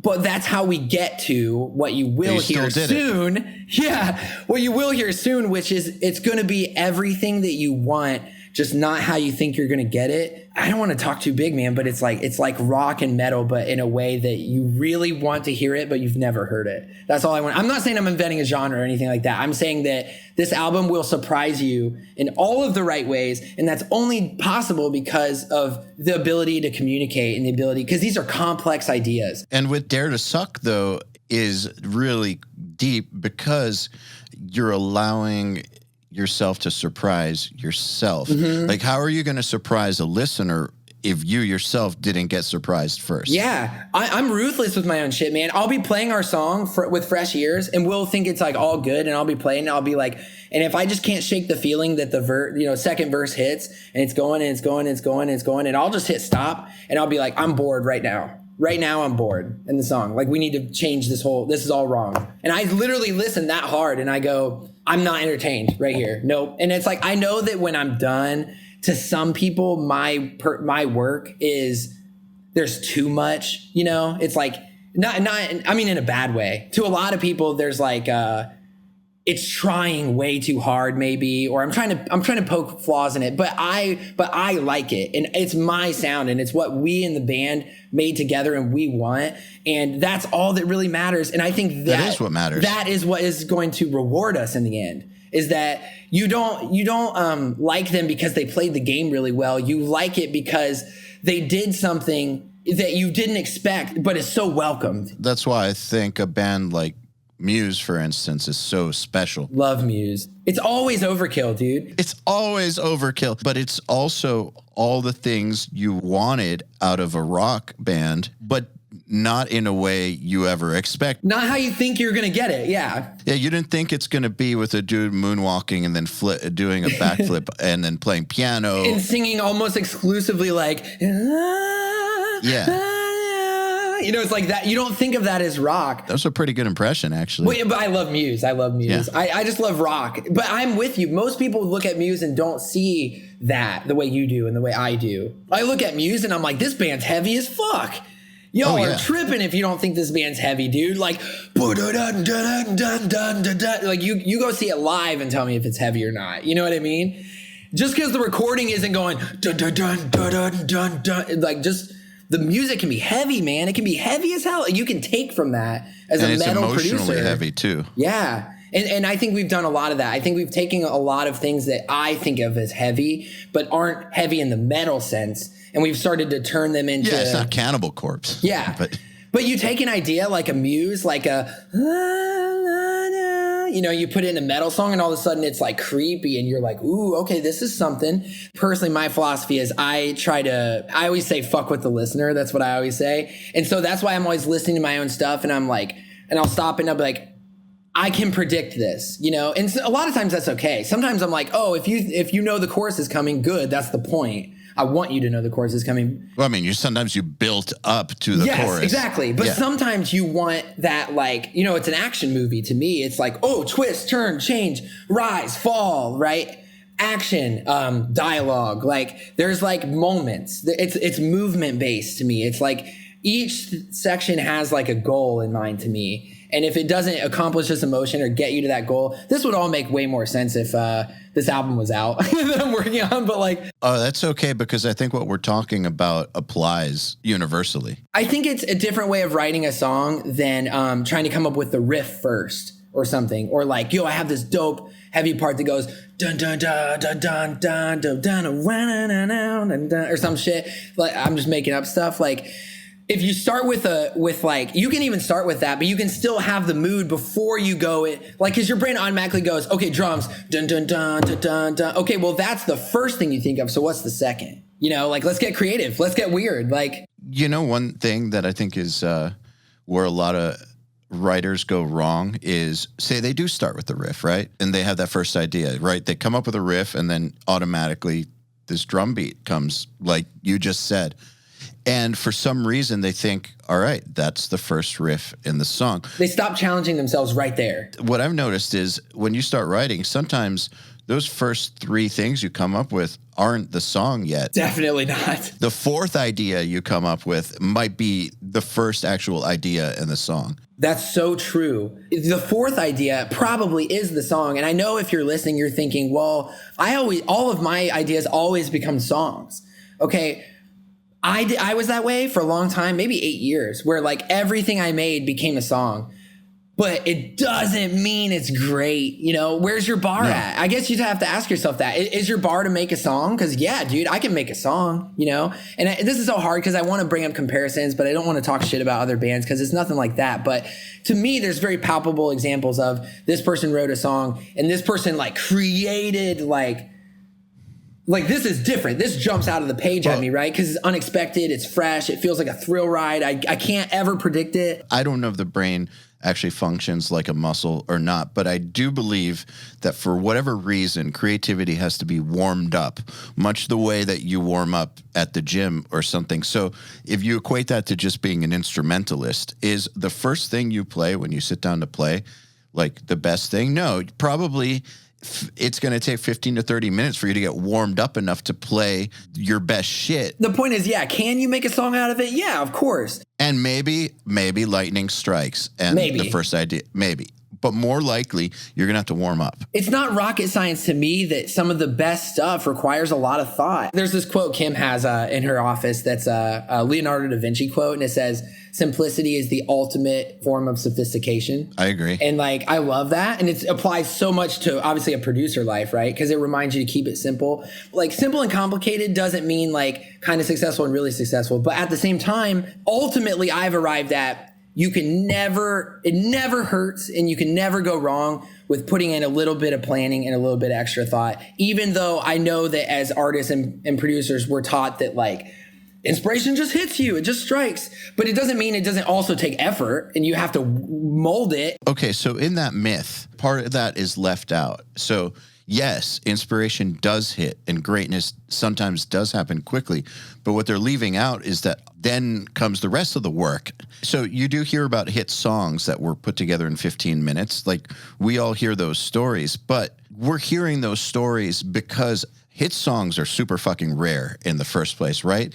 And so a hit song that was written in 15 minutes is a story because it's so fucking rare. Like, it's like winning the lottery or something. You won the creativity. Yeah. You made Old Town Road. All right, man. You did it. You did it. Yes, it can happen, but it's super unlikely and not the way things work most of the time. Even when inspiration does strike and you get some initial stuff, then comes the craft side of it. And that's the thing that I want to challenge you listening. Like, I think I'm better than you at that, but I want you to prove me wrong. Like, I think, again, I sat here and I said it in the beginning and I'll say it always. Like, I don't think I'm the best. I just know that my stuff is going to end up at least pretty good because I'm just going to sit there till it's pretty good. You know what I mean? Or great. Yep. And I will outwork you. And this is the stage of the process that you're discussing, EYAL, that most people just blow right by. This is where I'm winning. This is where I'm beating all of you guys listening. Like, I'm working right here. You've got a great idea and your development stage is 10% the size of mine. Let's put it like that. I'm always like, nope. Let's keep going. Let's keep going. But I also have a good sense of taste. I think that's fairly developed where I do know when it's there. it's easy to say more. I'm not saying that for nothing. I'm saying it because I know it's not done. Like, because I know when it is done, right? And so I guess that's the difference. Which is part of your job. Part of your job is knowing that, because I have noticed that a lot of people never stop. Like, and then they end up ruining songs or mixes. You've heard that quote, right? They say, art is never finished, it's surrendered. Yes, which to a degree is true. But then again, I don't know. There's a superpower in finishing things, man. Yeah, so I don't know if this is true or not. Like, there was a movie about Jackson Pollock, the artist, where an interviewer asked him, how do you know when you're done with a painting? And he said, how do you know when you're done making love? And I don't know if he actually said that in real life. That's actually an amazing analogy. It's a great quote. How do you not know? I'm a part of obviously all these music communities. And there was a post on Reddit the other day that someone gave that was just, the headline was like, I don't know how else to say it, but finishing a song is simply orgasmic. And that was literally the word they used. And then in the description, they went on to be like, all the effort, all the stuff, when it all finally clicks and you just did it and you just know that you did it, they're like, oh, like that feeling, you know what I mean? And it's like, you're so right. And then you know you're done. Yeah, I've never thought of that. I'm going to definitely, that's the best description I've ever heard of how it feels to finish a song. Dude, I saw that when I was 20, that movie, and that's the thing that stuck with me from it. Yeah. Yeah. And I don't know if he said it in real life either. I don't know if that was just part of the script or what, but like that quote is awesome. And you guys right now, I know it's easy to be like, you feel like, you need a record and you need songs and you need a video and you need all this artwork and you need a fan base and you need people to listen and you need a platform and you need a way to tour or whatever. And it feels overwhelming. We have to find the lightning with the artist, by the way. And it has to be them. You know, it's like they're living with it. It's like you can inject yourself into it because you're in the room, you've earned your spot, but it's like, it's their art. So a real good producer will take the things that make the artist great and put it front and center. Think of like, I don't know whether you're a fan or not. Like the first thing came to mind was Maroon 5. When I think of Maroon 5, I think they're so good. I think they're so good. And I think of Adam Levine. I think of him. I think of a lot of things, but one of those is the falsetto, right? And then I don't know if you've ever heard, because he does that Adam Levine falsetto in like every song. So wouldn't you? Yeah. Well, I mean, dude, if you were Adam Levine. Oh my God, yeah. And do you know that song he has, Wait? It's like, wait, turn around, just wait. Can we work this out? It goes like this. Work this out, just wait. Na na na. So wanna be with you. It does this crazy run into his falsetto, and then he does the whole second half of the chorus. Wait, you turn around, like all falsetto, like beautiful and shit. And I'm like, that's good. That's a good producer, because the producer took what people already love about Adam Levine, enhanced it, and put it front and center, and then still had all the other things, you know. And whether or not you realize it, that's the mark of a good producer. He's not just trying to make a song. He's trying to make a great song with a great idea that puts the best things about Adam Levine and the best things about the rest of the band and the best things about himself and the time of year and the way it's being released and who their fan base is, and all these things are considered, man. And like, so that's why I assume most of the time that I will beat other people in the metaphorical competition, because I'm just so willing to sit there because I fucking love the process. It's not work to me. It's just not done. There's a difference, you know? It's like, ask Kim. Kim has said this to me. She's like, you're the only person I know who will work all day on music, and then when you get off work, you'll work on music, like other music. You'll just, you know what I mean? She's like, when I get off work, you know, she's talking about her when she worked at the design job, like at the place. She's like, I want to come home. You know what I mean? Like, I want to, like, my brain is fried, but she's like, you just never stop. Like, even when you're fried, you finally get that time to work on that other thing, and the whole cycle starts over, you know? And she's just like, it's amazing, you know? But knowing that is part of the superpower of being me and being able to leverage that, you know? Like, I know that I'm slow. That sucks. Well, I'm never going to get a client that needs a song fast. You know, never say never, but you know what I mean? Generally speaking, yes. I'm going to cater to the client who doesn't care how long it takes. They only care that it's really good and that it changes shit. And I'm like, okay, well, that's perfect for me. Those ideals align with mine. And then you get in the room and then you hunt the inspo, you get the crazy idea. And maybe it's that simple. Maybe it's what I said before. Maybe you're just trying to mix genres. You're like, yo, let's mix reggae and metal and see what happens. I mean, that wasn't really how it happened. And reggae isn't really an accurate description, but like we certainly push ourselves. We certainly sit there and challenge ourselves before we've ever actually put anything really down. Because if the idea is already interesting, I feel like you're winning. You know what I mean? But if it's just a riff, okay, well, you got a challenge now, because now your challenge is, and like I said, we always say this, the challenge is you got to make me love the riff. That can be done.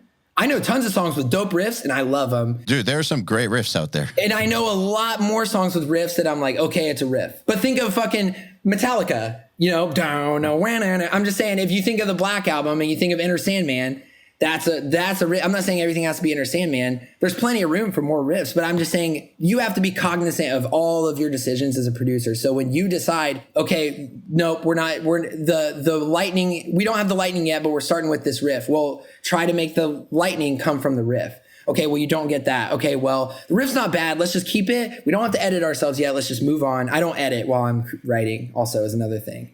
Maybe I should have said, like, those are two different headspaces in my brain. I'd rather make a song that's 6 minutes long and then edit it down to 3 minutes. Makes sense. I'm just like, nope, I don't care. The verse feels like it has to be this long. And then later with a fresh brain and through context, I'll be like, oh no, we can cut that in half. We can cut this out, but not until I know. Something you said earlier is that you'll sit there and you'll listen until you're bored. One of my earliest mentors told me to do that, to listen over time. Like, because you don't always know if something's cool if you just listen to the part before it going into it. You got to know how it happens over time. And sometimes you have to be driving. Sometimes you have to be looking out a window. You have to be somewhere else in your life. You have to be on an airplane looking out the window and you go, okay, wait, now I'm actually hearing this not as a producer, but as a fan. And that's when you can make like some real spicy surgical changes that make the whole thing, you know? Yeah, that's when the edits make sense. I mean, Bow Down, for example, didn't always have a cut in it.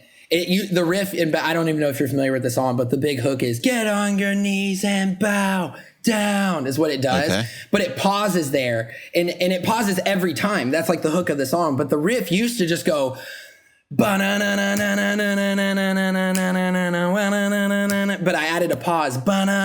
And now, but like, that's how the song starts. And then when it ends on the chorus, it hits so hard, right? Yeah. Yeah, and that wasn't always like that. That only happened because I could listen to it not as a producer, but as a fan. Because as a producer, there's always a part of your brain that's trying to finish the song. You're like, well, that part's done because it's already recorded. The riff's already there. But as a listener, I'm thinking, no. I don't care about work. What excites you? Like, what makes you go, like, hold your breath? You know what I mean? Like this song, it's so cool because there's like so many reaction videos, and sometimes the people will pause it. And I know reactors some of them are just like being really extra animated or whatever. But I always appreciate when a lot of them, more than could be pure chance, have stopped and gone, dude, like my heart is like this song, the intensity just goes up in the song. Like you think it's at 100, but it will keep going.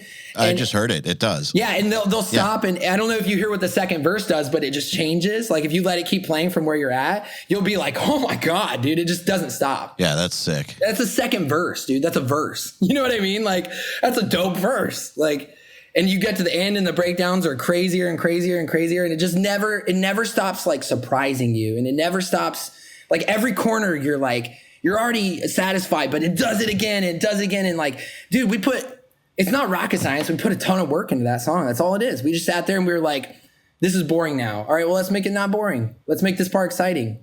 It's still a song at the end of the day, you know? I mean, but it's pretty interesting, you know, for a rock song. It does something that a lot of songs don't do. And I don't know how to put it into words, but I seek it all the time. So how do you know when it's done? I mean, how do you know when you're done making love? Yeah. So this is a good point to ask this question. We're working on their album now, and we've got so many songs. I mean, this album could easily be maybe 16 sure things, and it probably won't even be that many. It'll probably be a lot less. And that's after we've already cut some.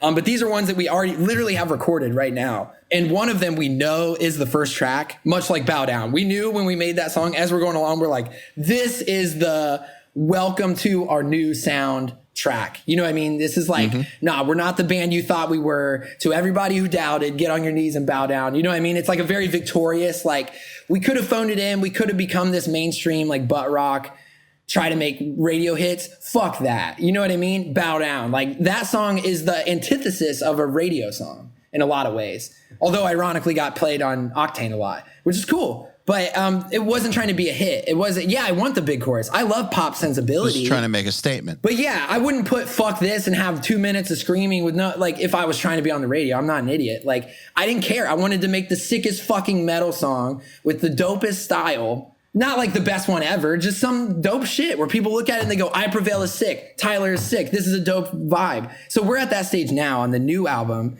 And for the first time, I can say with confidence that we know what the first song is. And also, I feel strongly for the first time that it is the first song. And honestly, I even said this to Kim last night. I was sitting there saying, there was a big moment where I played the unfinished version of Bow Down for Joey in Warren Hewitt's studio. He's the only person who heard it before it was done.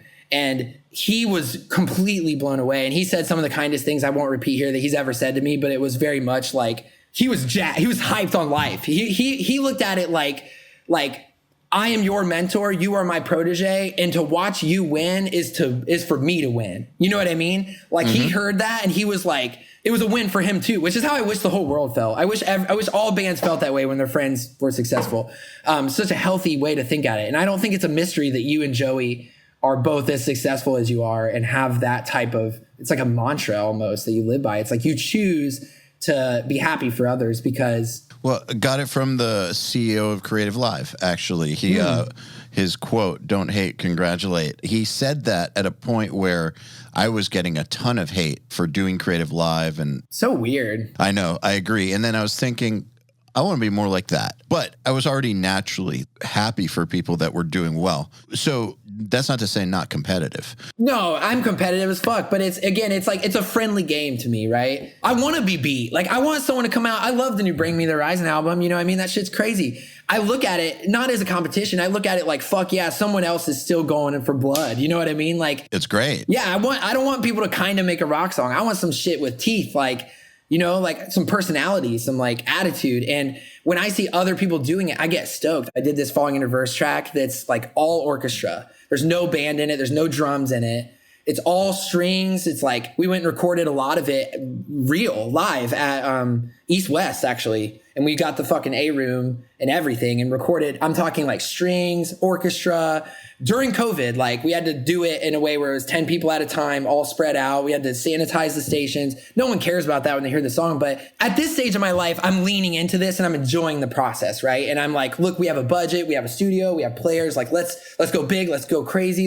And we did this whole thing. And I thought it was so cool because the song came out, the video came out. It's awesome. It's like 6 minutes long, all orchestra. Not a hit. You know what I mean? Just not a pop hit. However, undeniable artistry. You know what I mean? It serves a different purpose. It elevates Ronnie. It shows off how great of a writer he is, how great of a singer he is. And more than that, I thought it was cool to see other people popping out, like other artists. I saw Jordan from Bring Me reply to it.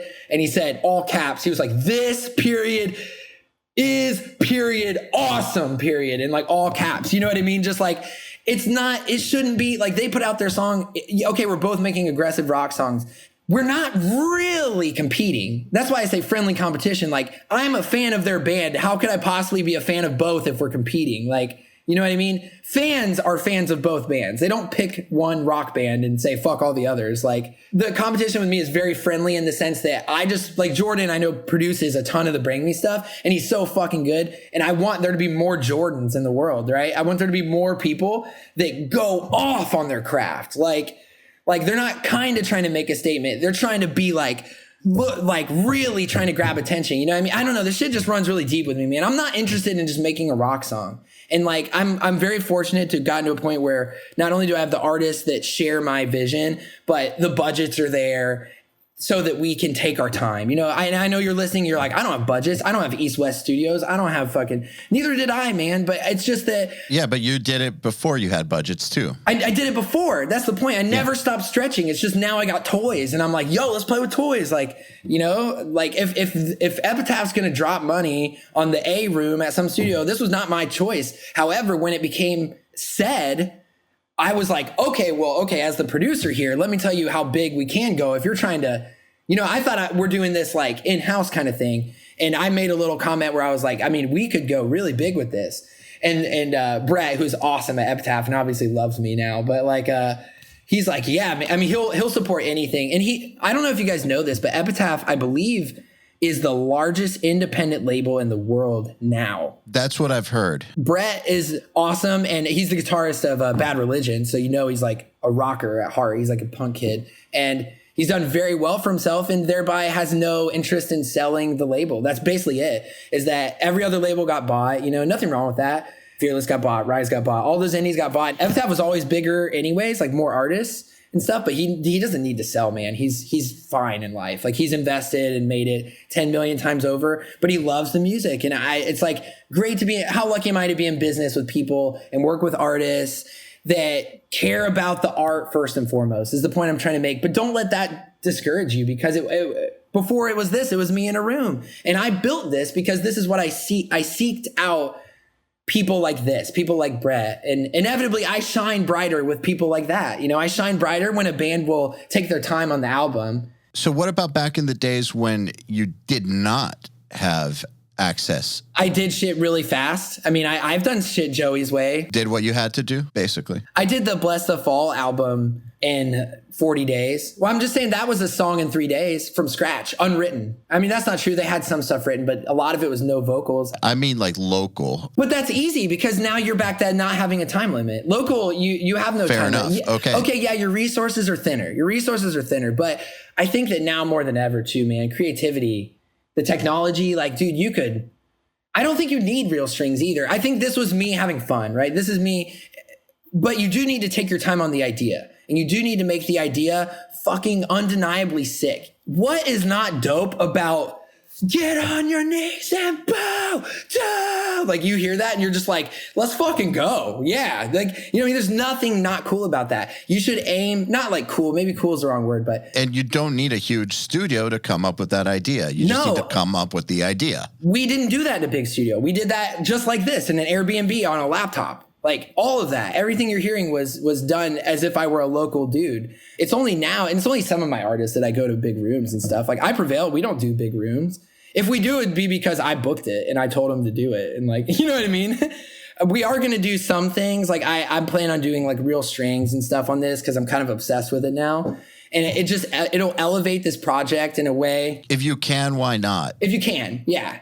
And they will, dude. Like I had the top selling album on the parent label. Like my budget's great on this album. So, and we haven't used shit really because it's just us. Like I still am that kid in my mind. Like I'm still that local kid doing it with no money. Like, I'm the guy that programs drums, that like programs bass and like, but that's why I think I shine on the production side. It's like I never did grow up having access to the other stuff, but I had access to synths and I had access to sound design. And I've had like a weird, unique past where I've gotten to work on little tiny things here and there.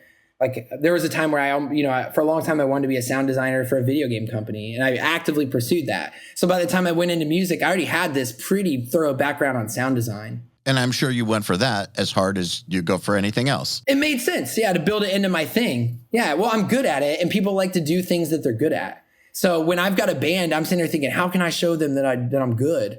I'll be like, I'll make like a crazy fucking impact thing. Cause no local, it's not weird to us. That's not that crazy to you listening, but I'm just saying I played to my strengths. I was like, how can I show these people that I'm the real deal? And what do I naturally gravitate towards anyways? Okay. So for people listening who, obviously we have some people listening who are very far along in their careers. This is not for them. For the people who are starting, maybe they're making a living, but they're not quite there yet. How do you go about discovering your strengths and like really understand? Because it sounds to me like you have a very, very good understanding of that. More than anyone I know, man. I'm so incredibly disciplined. I don't know the vibe I give off, and I like I said, I hide the. Sounds to me like you know exactly what it is that you'd bring to a project, and you lean into. Oh my that. God! And yeah. I've always said, yeah. look, I'm not a fan of like blues guitar or something. But if you take an example like B.B. King, for instance, you never heard B.B. King try to play metal or something, or try to play classical guitar. You heard him play blues and what he was good at. Like, you never hear these great artists do the stuff they're not good at. There's a lot of stuff they're not good at. Most things we are all as people not good at. Most of them. Yeah, exactly. What you know people for is what they're good or great at. There's a lot to learn from that. Like, just think about any great artist, any great producer that you really love their work. Well, that's because you're checking out the shit they're great at. Yeah. Yeah. So how do you discover that? It was the inevitable conclusion of like reverse engineering my goal, right? And my goal was I don't know how, by some stroke of luck or whatever, but I decided early on that my mission is I want to be one of the best, right? To me, I want to be able to, me personally, not what anyone else thinks, I don't care. But when I'm done, I want to be able to look back and be like, yo, I did that all the way. Like, I gave it 100% and I took it to the max. When you start to trickle that down to finding your strengths starts to make sense at that point, right? Because you want to go into something and be strong. Well, the more I researched it, I learned that people do what they're good at.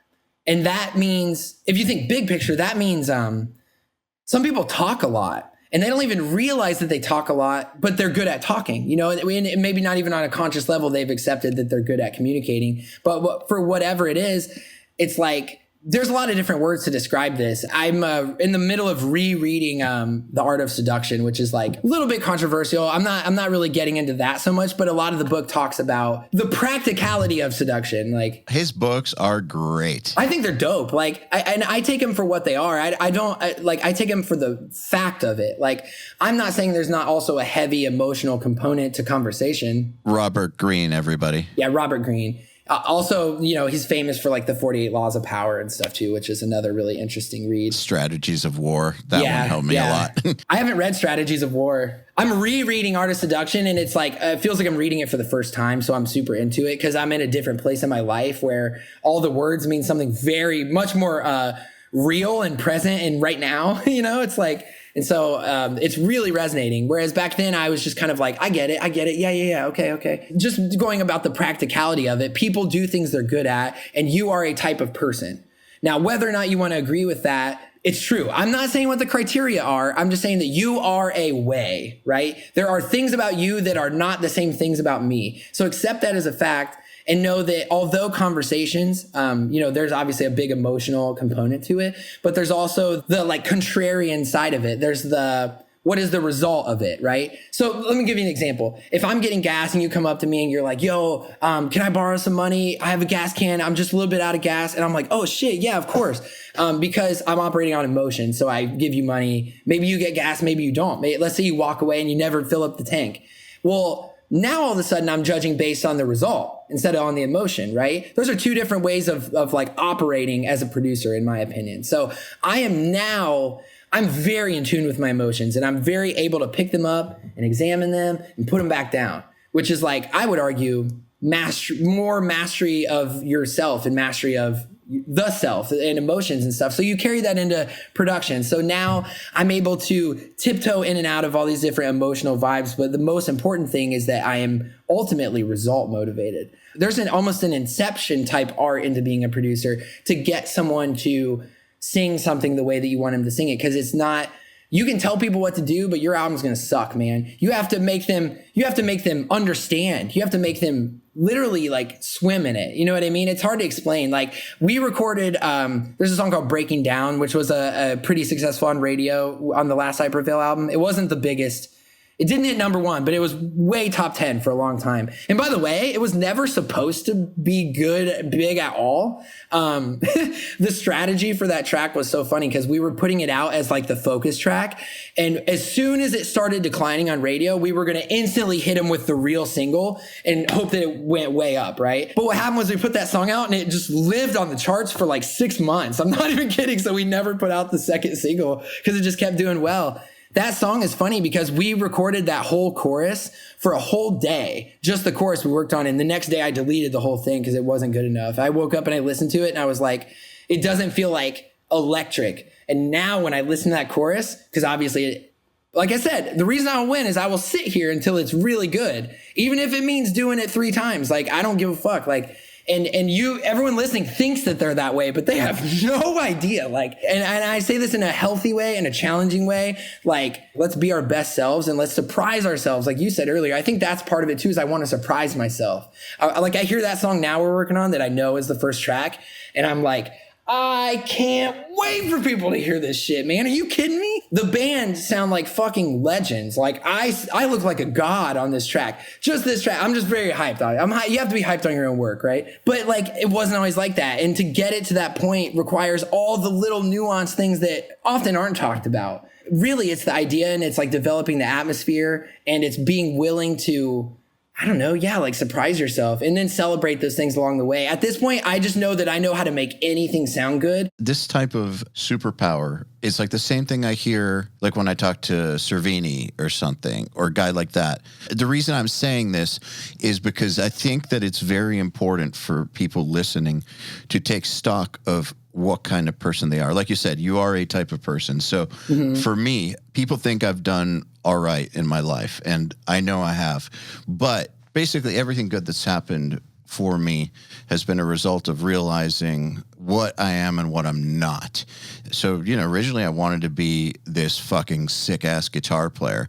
And when I was in high school and stuff, I'd practice a lot, and I got pretty good. Then I started to get into bands with people that are way better than me. No matter what I did, they'd just be better. Then I realized I'm better at writing. But then I'm starting to realize, even as the band's going along and we're doing stuff, there's just bands that have better writers. Like, this isn't, and I don't even like playing on stage. And when I'm on stage, this isn't me. There's something else. But what is it about this that I was good at? That you did like, yeah.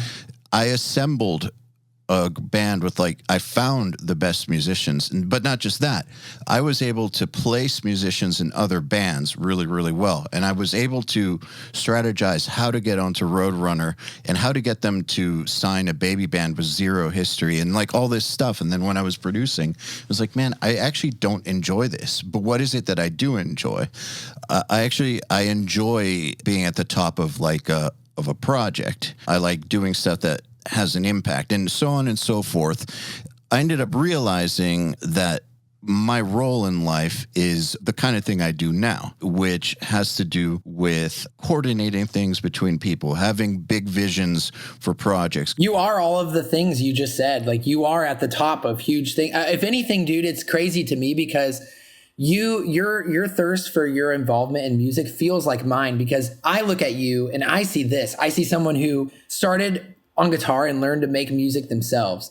Then they started making music. Like, you lift people up around you with your craft. Do you understand that? So then you make a band, and then you're making music there. And then that's not enough. So then you start producing and you're doing multiple bands, right? Well, now you literally, among all the other things you do, you run a school that runs the producers that make the bands that make, if anything, you're just going up the pretty soon.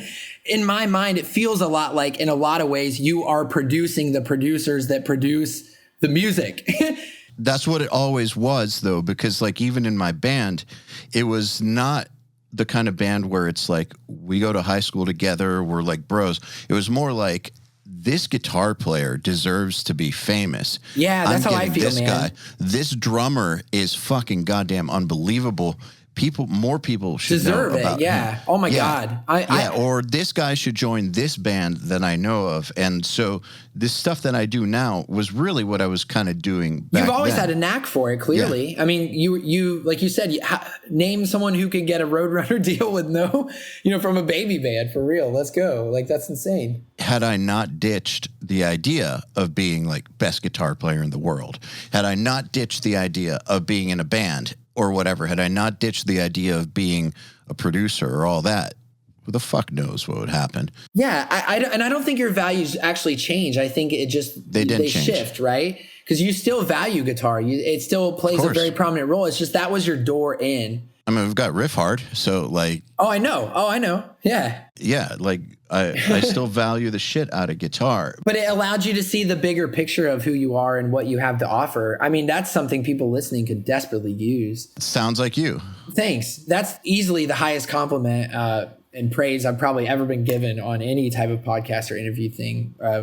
So thank you. Well, you got to know who you are to do this shit. I feel like I do. And so that's why your compliment feels so genuine, because you're saying you seem like someone who really is sure and knows like knows themselves very well. And I'm over here thinking I do know myself really well. So I believe you when you say that. Like it makes sense that it would show to someone else who also, like me, knows themselves pretty well, and it's showing to you. I think I would argue that you seem to know yourself very well too.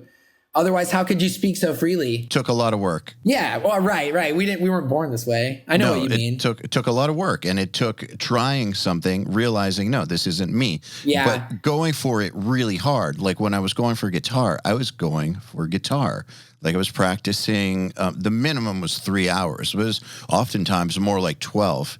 Like there were times like when I went to Berkeley, like I failed at Berkeley, but I failed at Berkeley because I was in my apartment. I wouldn't leave for like 3 weeks at a time, practicing 12 hours a day. And when I wasn't practicing, I was going to the Berkeley Library and taking all the books about how major labels run and reading them instead of going to class. I was figuring out how the industry works.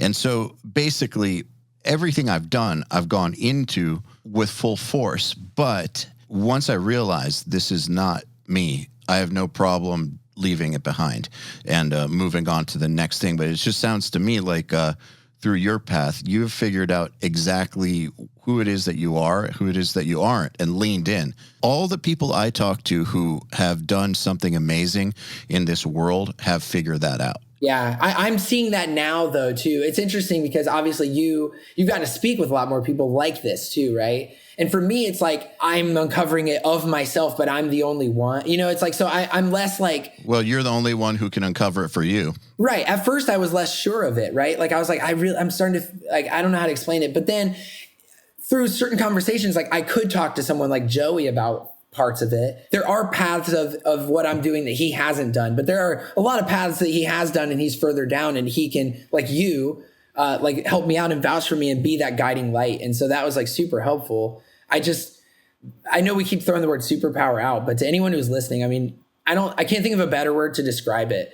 I can just, what feels like effortlessly now, put out some of the best shit ever. And I'm like completely blown away by myself every time. And I don't mean that in like, it's not in a braggy way. It's in a way where I feel like, well, if I can do it, literally anybody can do this. You just have to like put in the work. You just have to, open your mind a little bit. That's it. But the thing is, not everybody has it in them to put in that level of work for it. But that's not a bad thing.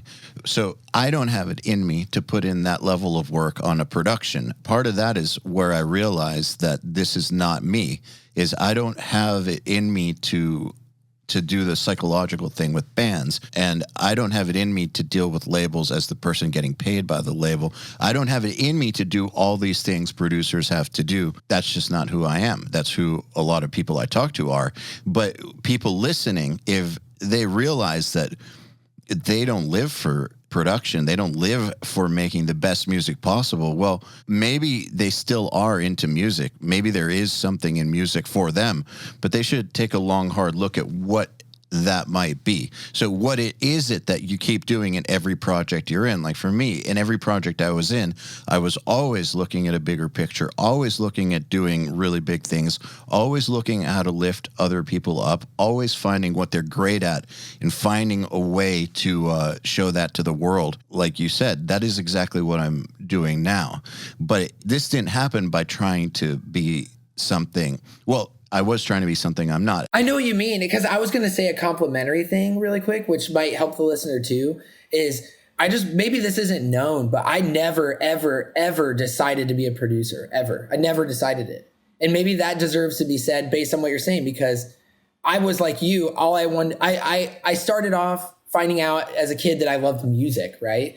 So inevitably, I get a little older. I, like you, chose guitar. I was all about it. Then I started to put together bands years later. Then you start exact same type of thing. Not once did I ever go, man, maybe I could be a producer. By the time I had that conversation, I was already a producer, man. You know what I mean? What happened was, and I'm saying this in case you're listening so that you can detect these patterns in your own life. This is really exciting shit. Like, I'm still not at the point like where you're at, where I'm still not thinking about what parts of this do I like and what parts of this don't I like. I just know that there's more of it that I like than I don't like. So I'm going to do this thing, right? So I was just chasing music shit. So I'm like in a band, I'm this, and then no one would record my band. So I was like, well, fuck it. I'll just figure it out. It can't be that hard. And I just started recording, but it was always just to record myself and my band and make demos.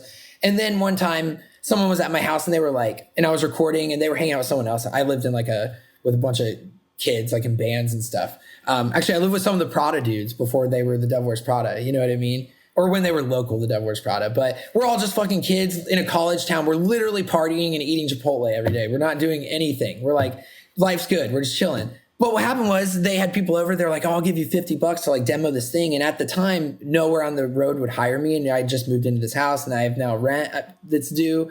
And I was like, $50? Like, it never even crossed my mind that someone would ever give me money to do this. And I was like, yeah, dude. Yeah, for sure. Like, whatever you need. Yeah. $50. My rent was like maybe 200.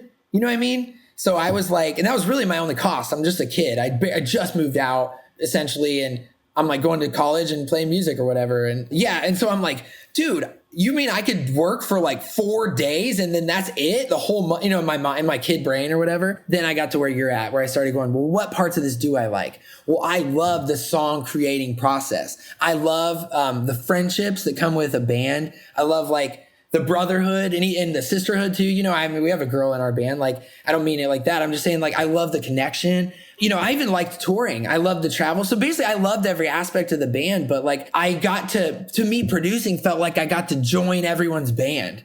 Do you know what I mean? I was like, I'm in I Prevail. I'm in Falling in Reverse, or I'm in Bless the Fall, or I'm in like whatever. You know, it's like, I felt like I got to be a member of the band because whether you like it or not, I would have the same impact were I in the band. I'm not saying whether I'm the producer, but I'm saying if I'm in the band, I would be making the same suggestions to make the song better that I am as a producer, right? You know, and so it's cool. I felt like I was like, this is a way, like you, I found a way to scale and join everyone's band, you know? And then I made Myth, like my solo project, which was another outlet for me to be able to work on everything I want to work on, whether or not they're a big name, you know, because I don't care about that. I care about what's dope and I care about my friends. And so like, if I want to work with my friends, I want to work with my friends without them feeling like they owe me a favor or me feeling guilty because they're feeling guilty. Like I just want to make fucking music, dude. You know, that's what I found out. And so I made Myth and then here I am and that's led me on weird things and is continuing to even now, even though nothing has come out in like probably like 6 months now. But like, you know, I mean, that alone, I mean, that shit. And I have Lights to thank for that too, because Lights and Kim are the ones that pushed me to make it. Because at that point, I did a tour with deadmau5 where I DJ'd with Lights. And the artist Lights, she's like a Canadian singer. And we actually ended up doing a whole album together that came out. And I did it under the name Myth, like as a DJ, as an EDM producer. And so EDM production became another scale for me where it's like, well, now not only can I be in everyone's band as Tyler, the producer, but as my own like music thing, I can make any genre I want and collab with any singer I want, you know? So it's like, now I can make unlimited bands in my mind. It's like, I have songs that are like really trappy and dubsteppy and hard. And then I have songs that are like pop as fuck and just like amazing pop music, you know? I don't know if you've heard any of it, but you should listen to Dead End. You would like that song. I will. I'm writing it down. You'll love the production. It is nothing like my metal production. You'll see a totally other side of me. I think you'll be surprised, actually. I just wrote it down. I will check it out after this. But in any case, like you, I made the same discovery and it had made all the difference in my life because it led me down things to where I am now. You know what I mean? Because now I realize that it's not just being in a band. It's all kinds of facets of music, you know?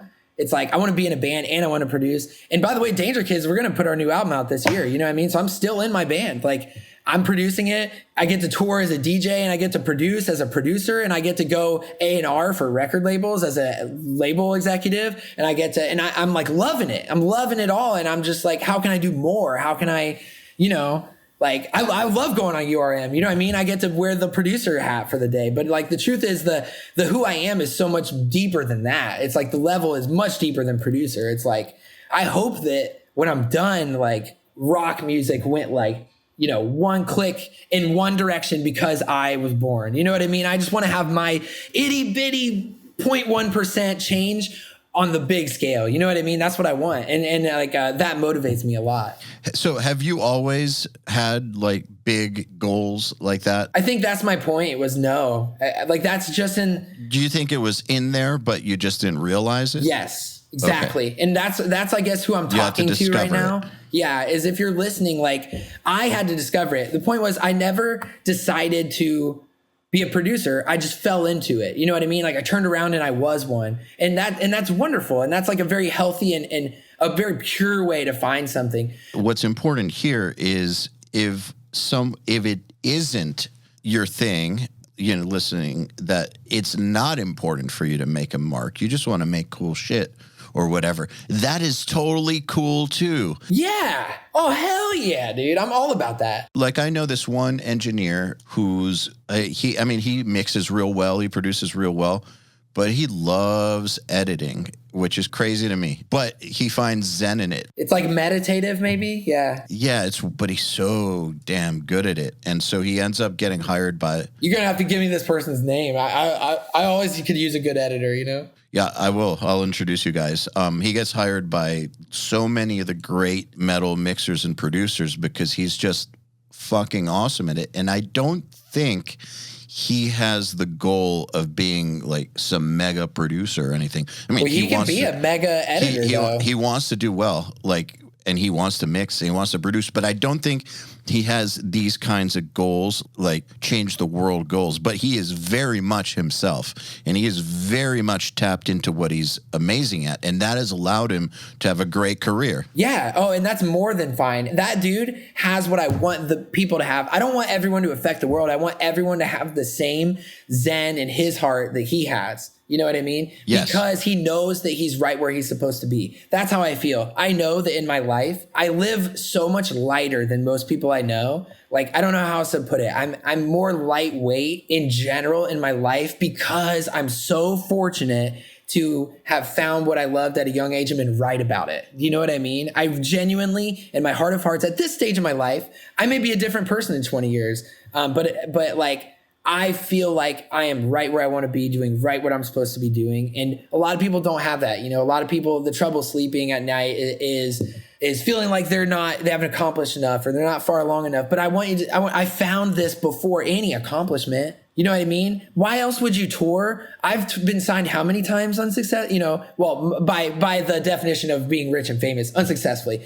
That being said, I've toured the world. I have friends that I will have my entire life in countries everywhere. I've impacted lives. I've seen things. I've done things. I didn't really make money. You know what I mean? I didn't really make that much money from it. Not compared to like producing or like any job.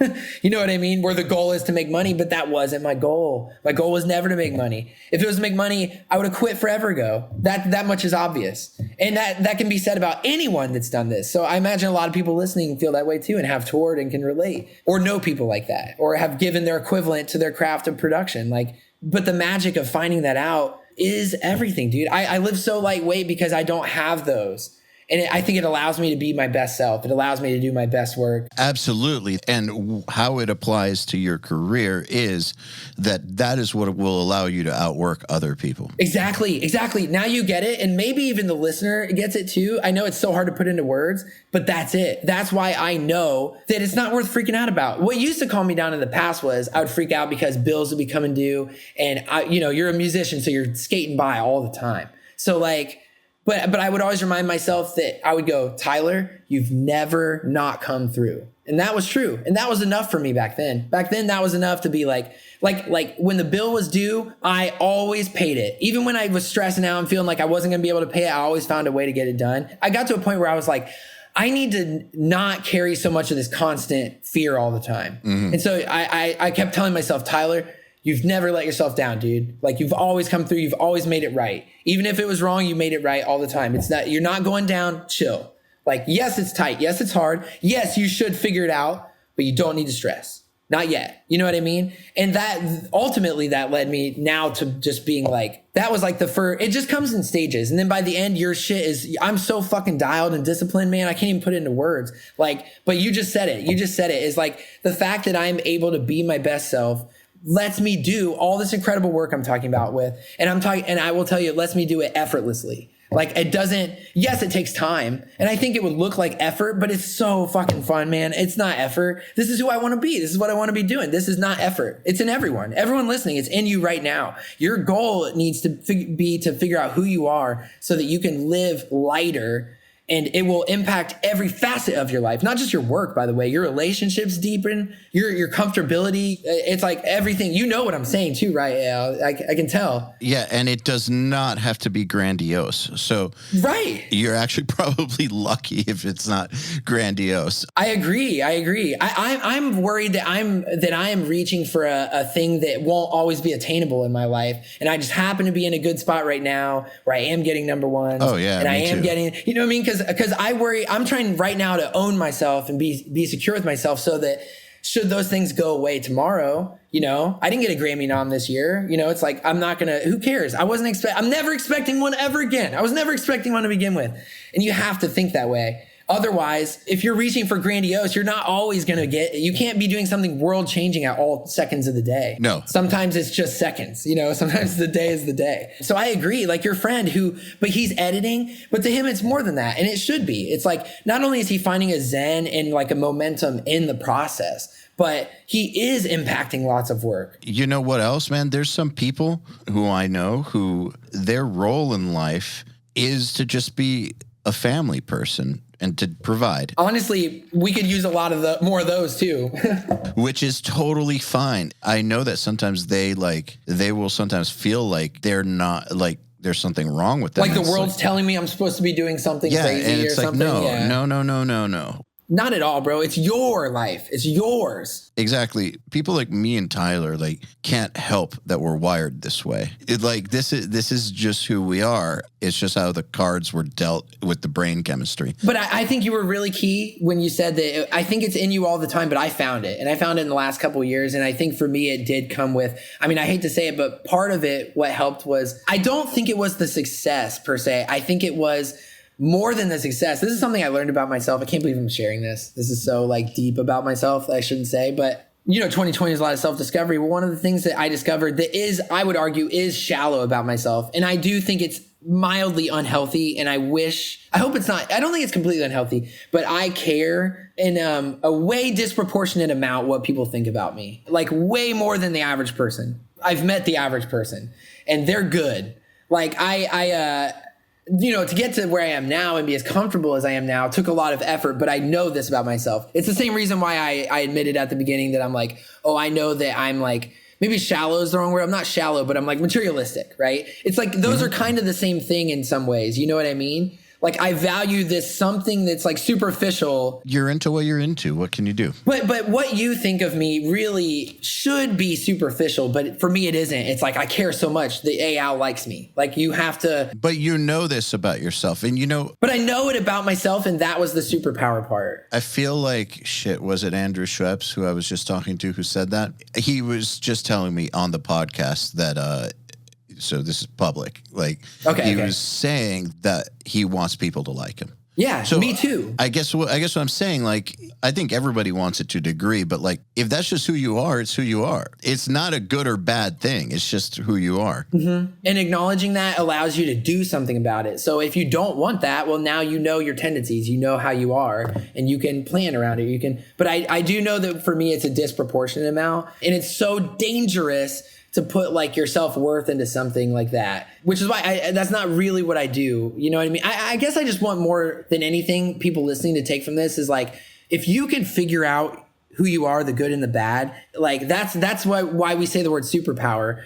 You will make the sickest songs, dude. Oh my God, man. I wish this album was out so I could just be like, yo, just listen to this. I have no idea how to write that song, yet I wrote it. You know what I mean? It's I'm so much lighter in my life, and I want this for people. And I feel like everywhere I go and everyone I look at, it's the whole reason Joey and I do Band Academy and stuff. And I'm still coaching. I've been instructing at MI. Like MI's been having me come in and teach and like help kids and stuff. And it's like more than anything, fuck a lesson plan. Like I see people carrying like that heaviness of not knowing, of like the uncertainty of it all. Like they feel like, it's like those people in the back of their head, the ones that aren't sure that they're where they're supposed to be. And that fucking sucks. That feeling sucks, but it's also the most important feeling in your life. And you should learn to embrace it and learn to live in it and let it make you, I advocate the same shit. That's what leads to the next thing. Yeah. I say the same thing about boredom. I'm like, boredom is like the most expensive feeling in the world. Like, you know what I mean? Like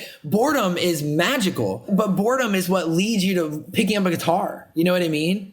And boredom is what makes you ultimately know who you are, like what you value. Like you can't, if you're too busy in your life, if you're a single mother and you're working 2 jobs, you never have the privilege and the joy. And honestly, it's so important of sitting down and figuring out who you are. That's why a lot of people, when they have kids too young, they want to relive they never got to be a person. You know what I mean? They've only been raising this kid their whole life, and they had a kid, maybe it was at a really young age where they just never got to experience those things. And I see that in a lot of people. And more than anything, my goal is like, I'll teach you a ton of shit in the process or whatever, but like, as the counselor in me, the producer in me, my mom's a psychologist and I was raised that way. So that's probably part of it. But I always want to like fix people, and I always want to like make them better. And I always want to at least make them know that there's like greatness in them. It's like, it's nothing special.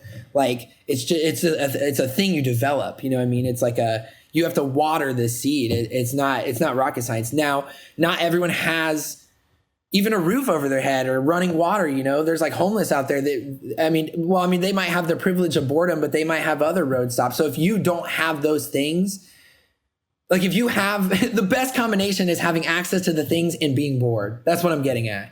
It's like, if you have that, if you can make anything, Minecraft was made in a month by one guy, by Notch, who later sold Minecraft, which at this point he owned a little bit, about 60% of the business, to Microsoft for $3 billion in cash and walked away with $1.78 billion for a thing that he was really bored and he made in 30 days in Java. By the way, Minecraft is coded in Java, which I don't know. Any of my programmers out there know what I'm talking about. In any case, like it wasn't pretty. It wasn't anything. He didn't even know what it was. He just was bored and he just made a thing, and he was good at programming, but he only knew Java, and games are not generally coded in Java is the point I'm getting at. And it's still to this day, I'm pretty sure it's Java. Well, now, it's on everything now, but he essentially made Legos for the digital world in a month. You know what I mean? And it's like, but it was ugly as sin. And he wasn't looking at it going, this is fucking digital Legos. He doesn't, you never see the big picture right away. You're never omnipotent, omniscient, or all that stuff. It's like you're just you. And so if you're a family man, like the value you bring isn't just the peace in your heart. It's the peace in your heart that lets you be your best self and your pure self. And then that you is what you give out to the world. You know what I mean? And like you speak that through like, sorry, this is so deep and meta, but like through your love language, like whatever that is, your language is companionship and friendship and raising a family and making good members of society and making people that, and like, what are we trying to do as musicians, if not kind of the same thing, just in different ways, just with our toolkit, aren't we all kind of doing that? Are we all kind of pursuing ultimately our best selves? When we are our best selves, we're using our strongest skills to make shit better. That's what I think. Absolutely. Ultimately, I don't know. Sorry, that's a bit of a tangent, but it's like, it really does all tie back into a very simple philosophy, which is, go get your laptop, get bored, hang out with your friends, make a bunch of dumb, fucking awesome songs. My first songs were rap songs about Counter-Strike, which is a computer game. And I could amazing. It's so stupid, man. And it was on Cubase SX3 for the record, which was my first Cubase. What's interesting about what you're saying about just get started. I believe it's Amazon has a philosophy called bias towards action. And we have that at URM too. Finn and I always say that, bias towards action. The way that translates is, yeah, we do planning. Of course we do planning. Of course. But as opposed to mulling something over and over and over and over, we go for it. And it might fail. We just tried this marketing initiative about a month ago that's literally producing $0. But we tried it. Now we're on to the next thing. It's bias towards action. Just get started. It's that fear too. I love the bias towards action, but it's ultimately probably, because people are just scared, it's scary to put yourself out there. It's scared to like put yourself out there because you might fail, and fail in front of people. And I think that's hard for a lot of people at first. Like the thing you kind of fail and you go, well, that wasn't a big fucking deal at all. Like, what have I been doing all these years? And then you just go wild, that's what I've done at least. Like, I've just been sitting here, Dude, failure is really not that bad. Nah. The anticipation of it is a lot scarier than it actually happening. I believe that it was Tim Ferriss where I got this idea where you ask yourself, what's the worst that can happen if you fail at this? Like, you're going to die? Like, you're going to, like, lose some limbs? Like, you're going to be homeless? Let's talk about real consequences versus your made-up consequences. Yeah, what's going to happen? Let's get real. Not to compare it to like going to war or something, but let's get real.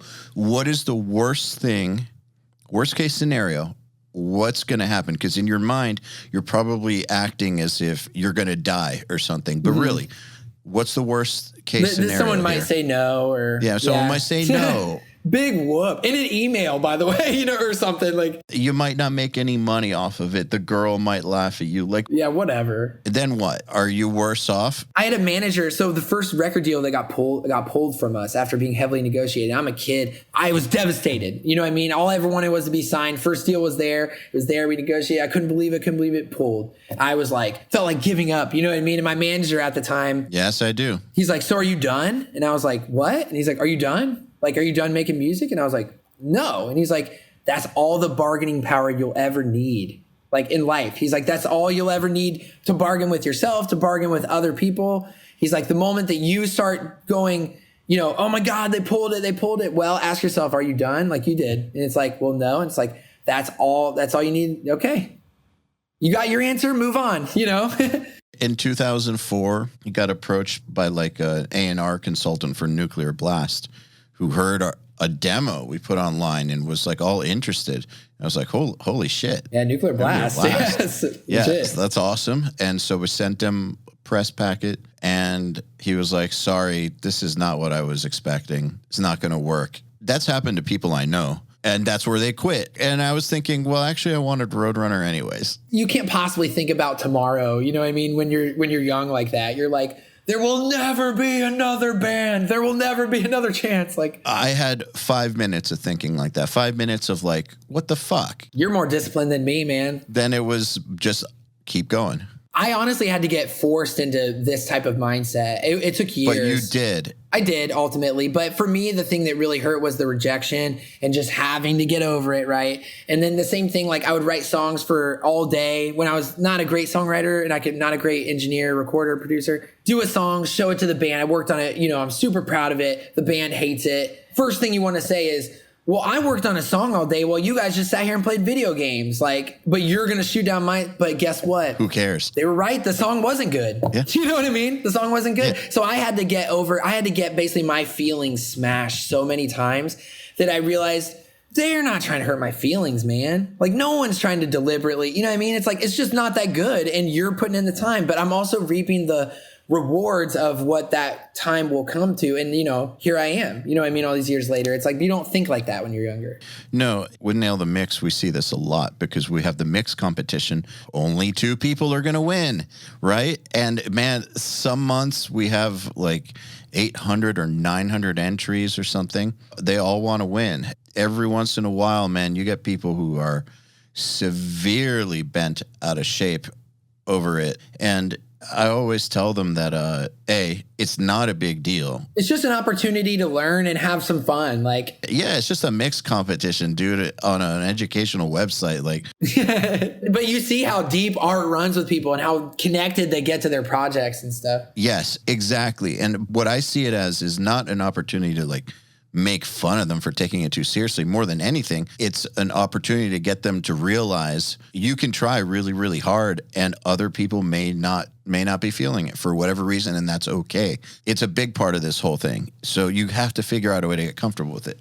Yeah. Oh my God, man. It does go with what you're saying. I always say this in the studio. I'm always like, how you do anything is how you do everything. Yes. You know what I mean? It's like when in the spirit of what you were saying before about like we're doers and we just go.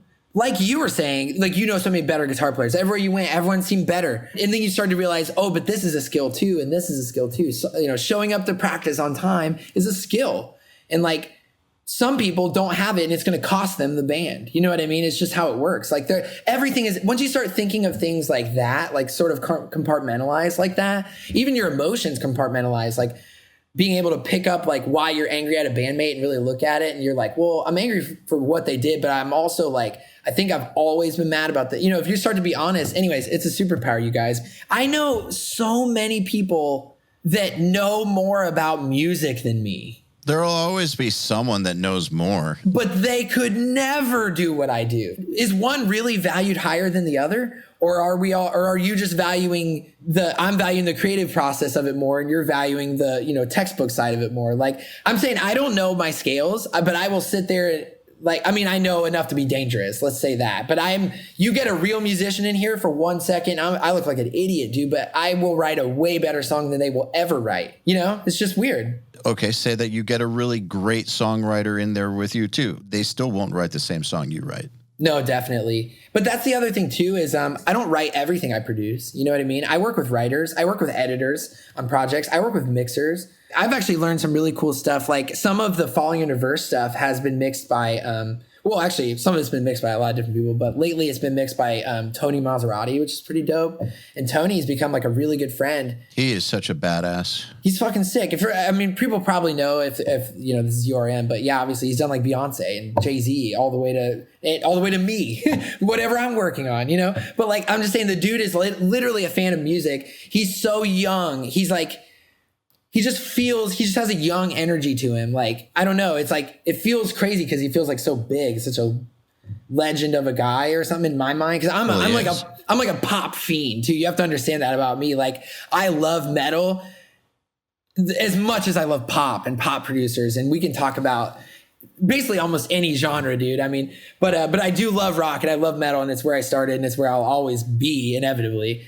Even if I try other things. But yeah, he said a few things because I used to sit down with him and I started opening up to him. I'd be like, yo, man, we really hit it off like as friends. And he just was so complimentary to my work. And I was like, is Tony Maserati like standing in front of me saying my shit is dope? Like, you know what I mean? Like that my mix slaps or whatever, you know, it's like, it makes me happy. And like, and we mix it together in the room every time. And cause we like hanging out. But one time I started opening him up to him. I was like, dude, I you know, if you don't mind, can I ask some advice? Like, I want to get a lot out of this. I want to get a lot out of where I'm at now. The fact that I'm in the room with you. I don't know if this is a reoccurring thing or it's just going to be a one-time thing. But I was like, look, you've been down this road and stuff. Like, truly. And the cool thing was we met because he wanted to meet me because he was so impressed with the work. So it was like the ultimate compliment, right? So I'm going into this going, hey, this guy is so nice. Without even having met him, I'm like, he's obviously so nice because he doesn't have to say any of this stuff.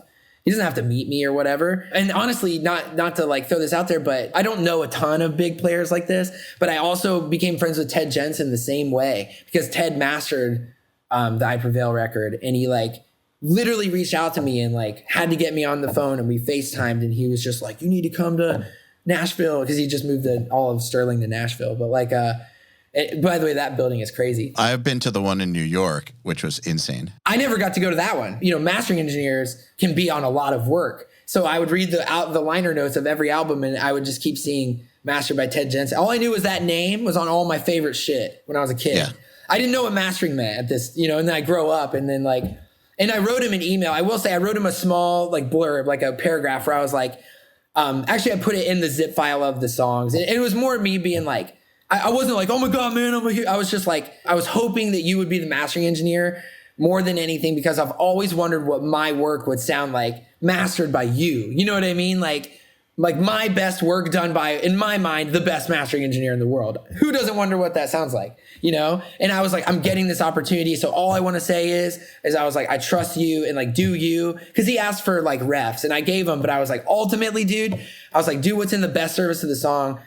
All of the things you hear are the first master he sent back. And I did. And I would be willing, if I wasn't happy, I would have said something. But I played it and I was like, this is fucking dope. I just fucked with it. You know what I mean? And anyways, so back to Tony. I started opening up and, you know, I was like, I want to be impactful with my time here. I don't want to just kind of be a producer who kind of has a few songs. Like, I feel like I have an opportunity to level up and maybe even like one day be a name, you know, like you are. Like, to me, the name Tony Maserati preceded. I found the plugin first. You know what I mean? Like that means you're a name. Like that means, and he was really cool about it because he gave me the most practical, logical, true advice where he was like, okay, so you're getting started, you're producing, your stuff's getting bigger and bigger, you're getting bigger stuff, right? I was like, yeah. He's like, how many years into your career are you? I was like, well, I started audio production probably 13 or 14 ago, but I've been local doing it for like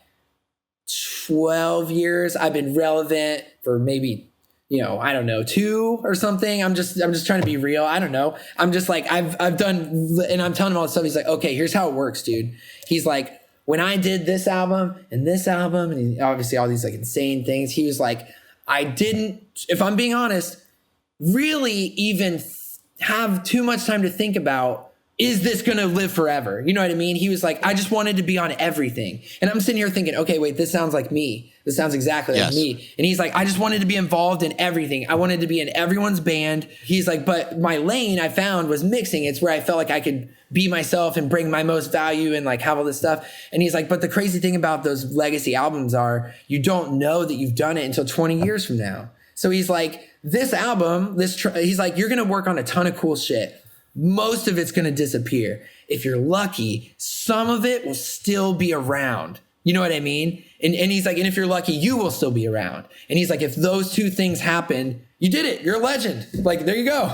And I was like, you're right. And that's not in your control. It's not in your control. And I love that. It took all of the like, I need to be doing something right now out of the equation, you know? And he was just like it was literally more of a bro, like, just keep making great songs. And Ted said basically the same thing in different words, because I ask every great mind when I can for advice. I'm the last person to think that I know everything, dude. I try to be the dumbest in the room.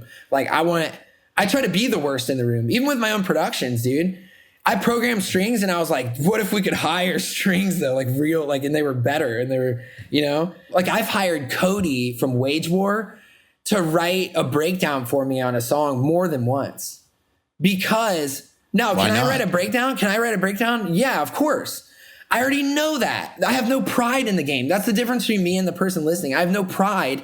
My mission then becomes the best product, not the best product pending my pride. You know what I mean? Like, no, I'm literally seeking out. That's why I was like, give me this editor, dude. If he edits something and I'm like, and it springs to life in a way that my shit does not, game over, dude. Because I'm seeking best song. And that's why I'll be the best producer, is because I'm willing to hire people that are better than me when I acknowledge it's something I'm not good at. There's also a lot of things that I am irreplaceable at in the process. The Rick Rubin approach is hire the best people. It's funny. You just made me think of something about Nail the Mix and URM, about something that one of our detractors was saying at the very beginning, was talking shit and was like, you are not a guru, like, this is not you, like, blah, blah, this is bullshit. And it's like, you don't even know where I'm going with this. You're right. This is not about me. It's about all the other great mixers and producers in the scene. You are willingly facilitating all of it. The moment that I could stop doing the classes, I was done. Like, I only did the classes at the beginning because I had to, but point was not to be a guru. The point was to get the greatness of the people who make these genres great on record. The end. So you're right. I am not a guru. And back to your counterpoint, the other goal was to just go, just to start. You know, it's like Yes, you're exactly. never 100% ready. You can sit there and mull it over in your head forever. That's what I meant when I said I know so many people who know so much more. They know every band and the scale and everything that they're doing. And I'm like, you should apply that to something. You know what I mean? Why do you like, have you ever met those people that like, there's like plugin junkies out there. They know everything about plugins and they can't make a mix or they can't make a song. And I'm like, I don't get, are you getting off on the superiority thing or are you trying to make music? I don't understand. Like a few years ago, there was a lot of argument online about what difference converters make. And there were some people arguing that they make zero difference and people who don't make records. It's one of these things where I don't believe you need any good gear to make a great record. However, if you are going for that final 1%, it matters. Then yes, it matters. And it matters even more if you're clipping it, you know? Because a lot of times people buy those $10,000 things to clip them on the way back in because it distorts the mix in a way that only that thing does, right? So yes, it matters. If that's what you're after. Is it necessary? No, not at all. Like you said, not at all. So they were making these points and like having these like, they were like showing spec sheets and like doing all this like scientific analysis and showing that it doesn't matter. And all these mixers and producers who do amazing work were saying, actually, it does. I can totally hear the difference. And these people who never made records were arguing very harshly, you know, with great anger about how it doesn't matter. And it reminds me a lot of what you just asked me about plug-in junkies who can't make a mix. It's like, who are you going to listen to, right? Are you going to listen to the person whose ears have helped create the sounds that the public actually the qualified responds to? Person, yeah. Yeah, the qualified person or not. And what difference does it fucking make anyways? Why are we arguing about this? This is not a political thing, but I do think it's a societal or it's a technological symptom because I also have talked about this at great length, how I mourn the death of expertise. Like, I love Twitch culture and I love commentary culture. There's a lot of commentary in the world now. YouTube is commentary, like Twitch stuff is commentary. This is commentary, but there's a dark side to it too. Yeah. Like what about just a professional opinion? Like I only listen to experts. Like take this, for example, if I was coming up and I was trying to make it in my band and my parents were like, you'll never make it to me, I wouldn't listen to them because I would look at them and I'd be like, but you're a psychologist. How do you know? Even if it's my mom, I'm telling you, I have a lot of willpower too. Maybe that's part of it. But like, I know people right now dealing with that. People listening right now who want to be a producer and their parents don't understand the concept that they could ever make music and work for themselves. Those are two impossible things in their mind stacked on top of each other. You know, to them, they think they're in the right when they tell you, don't do that because they didn't do it and they ended up fine, you know?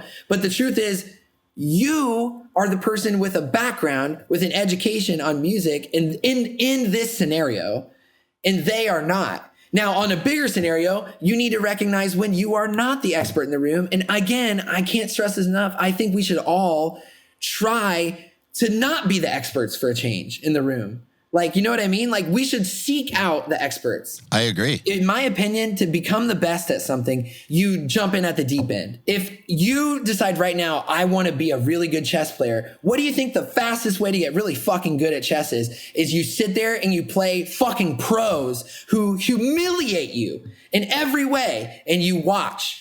And you just keep playing. You know what I mean? You play with someone who's mediocre and you eventually beat them. Well, congrats, you're mediocre. Absolutely. 100%. Like you be willing to acknowledge that maybe you don't know everything. I'm like that. I feel like the more I proceed in my career, sometimes I even think it's the result of me being willing to step back. You know what I mean? It's like maybe you could argue that I am a better producer in scenarios where I hire people better than me to do this job. Whereas everyone else feels like that's cheating or something. It's like, well, my job is a producer. Think of it like a producer on a film set.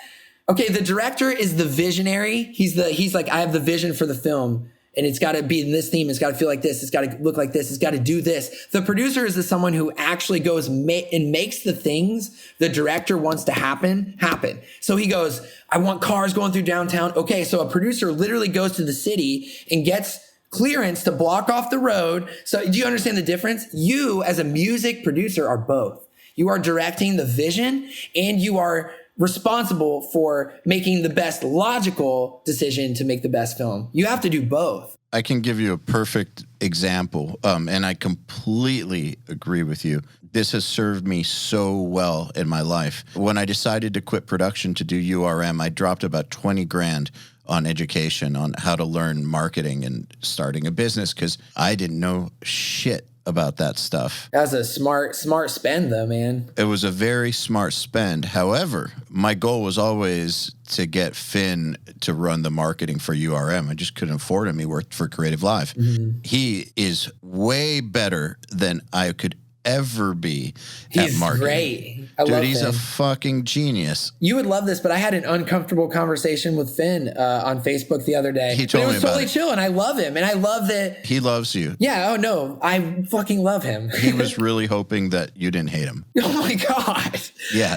No, it's the opposite. I love him more. Do you understand that we can talk and we can disagree about something and then be like, all right, cool. And then I literally love that. He says what he thinks, but he's never trying to insult anyone. I think that was both of our problem. I think both of us were saying what we thought and we felt differently, and we both met and we kind of felt like we said our piece and we were like, all right, respect, bro. Like, cool. And that was it. It was awesome. He told me about that and he was like, I was actually complimenting him. I mean, I was complimenting him too. I was like, I was like, I really appreciate that we can like just discuss this and it's no ill will or anything. Like, that's cool. No, that's great. He thinks very highly of you, but as a marketing guy. But I know Finn is good. I mean, look at his YouTube, dude. His channel's sick. Like, yeah, he knows my one gripe about it, but he knows now, but I still love it. Again, back to like, I don't want to cannibalize the rock scene here. I want there to be more things like him and supporting rock. Yeah, that's just his YouTube channel. Like his legitimate business background is really, really, really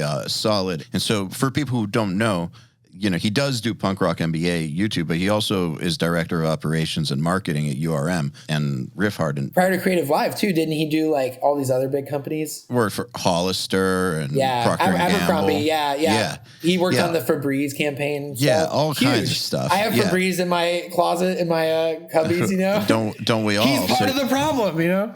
Yeah. So my goal was to replace myself from the marketing thing with URM. I just couldn't afford them. But like, what am I going to do? Like, not learn how to do this? I had to learn how to do it in order to get started. But the moment that I could make him an offer better than Creative Live, we did. The end. And yeah, so what if I spent all that money to learn how to do it? Like, had to do that in order to get started. But we wouldn't have been able to scale the way we have without having him taking that over, allowing me to do other things. So I strongly, strongly believe that getting the right people for the right job is a huge part of success. I would call it big brain. I always call there's things that are little brain and there's things that are big brain. The little brain decision is that your pride is in the way and you got to do it all yourself. The big brain is I have no ego in the game. I just want to do the best job as a producer that I can possibly do. And that means, in this case, maybe it means hiring someone or doing that or whatever, The ultimate ego fulfillment is when the end product is fucking amazing. That's the way I see it. And guess what? I made it that way by hiring, It's like... Exactly. I'm the one that's deciding. As a producer, you are literally captain of the ship. Like, you decide when it's done. You decide where it goes, who it goes to. It's like, you think that you're like, that's not important. You're sorely mistaken. Let me tell you my thoughts on ego and pride and tell me what you think. Because I feel like they're bad words in our culture and in music too. Oh, I already agree with you. And you already do you know what I'm going to say? No, this is going to be great. No, this is going to be wonderful. I didn't expect you. I was about to say that you're not going to feel how I feel about this, but maybe you are. Okay, so they're bad words in our culture. Like, you're not supposed to have an ego, not supposed to have pride. But I think that that's impossible because they're very They're part of the human condition.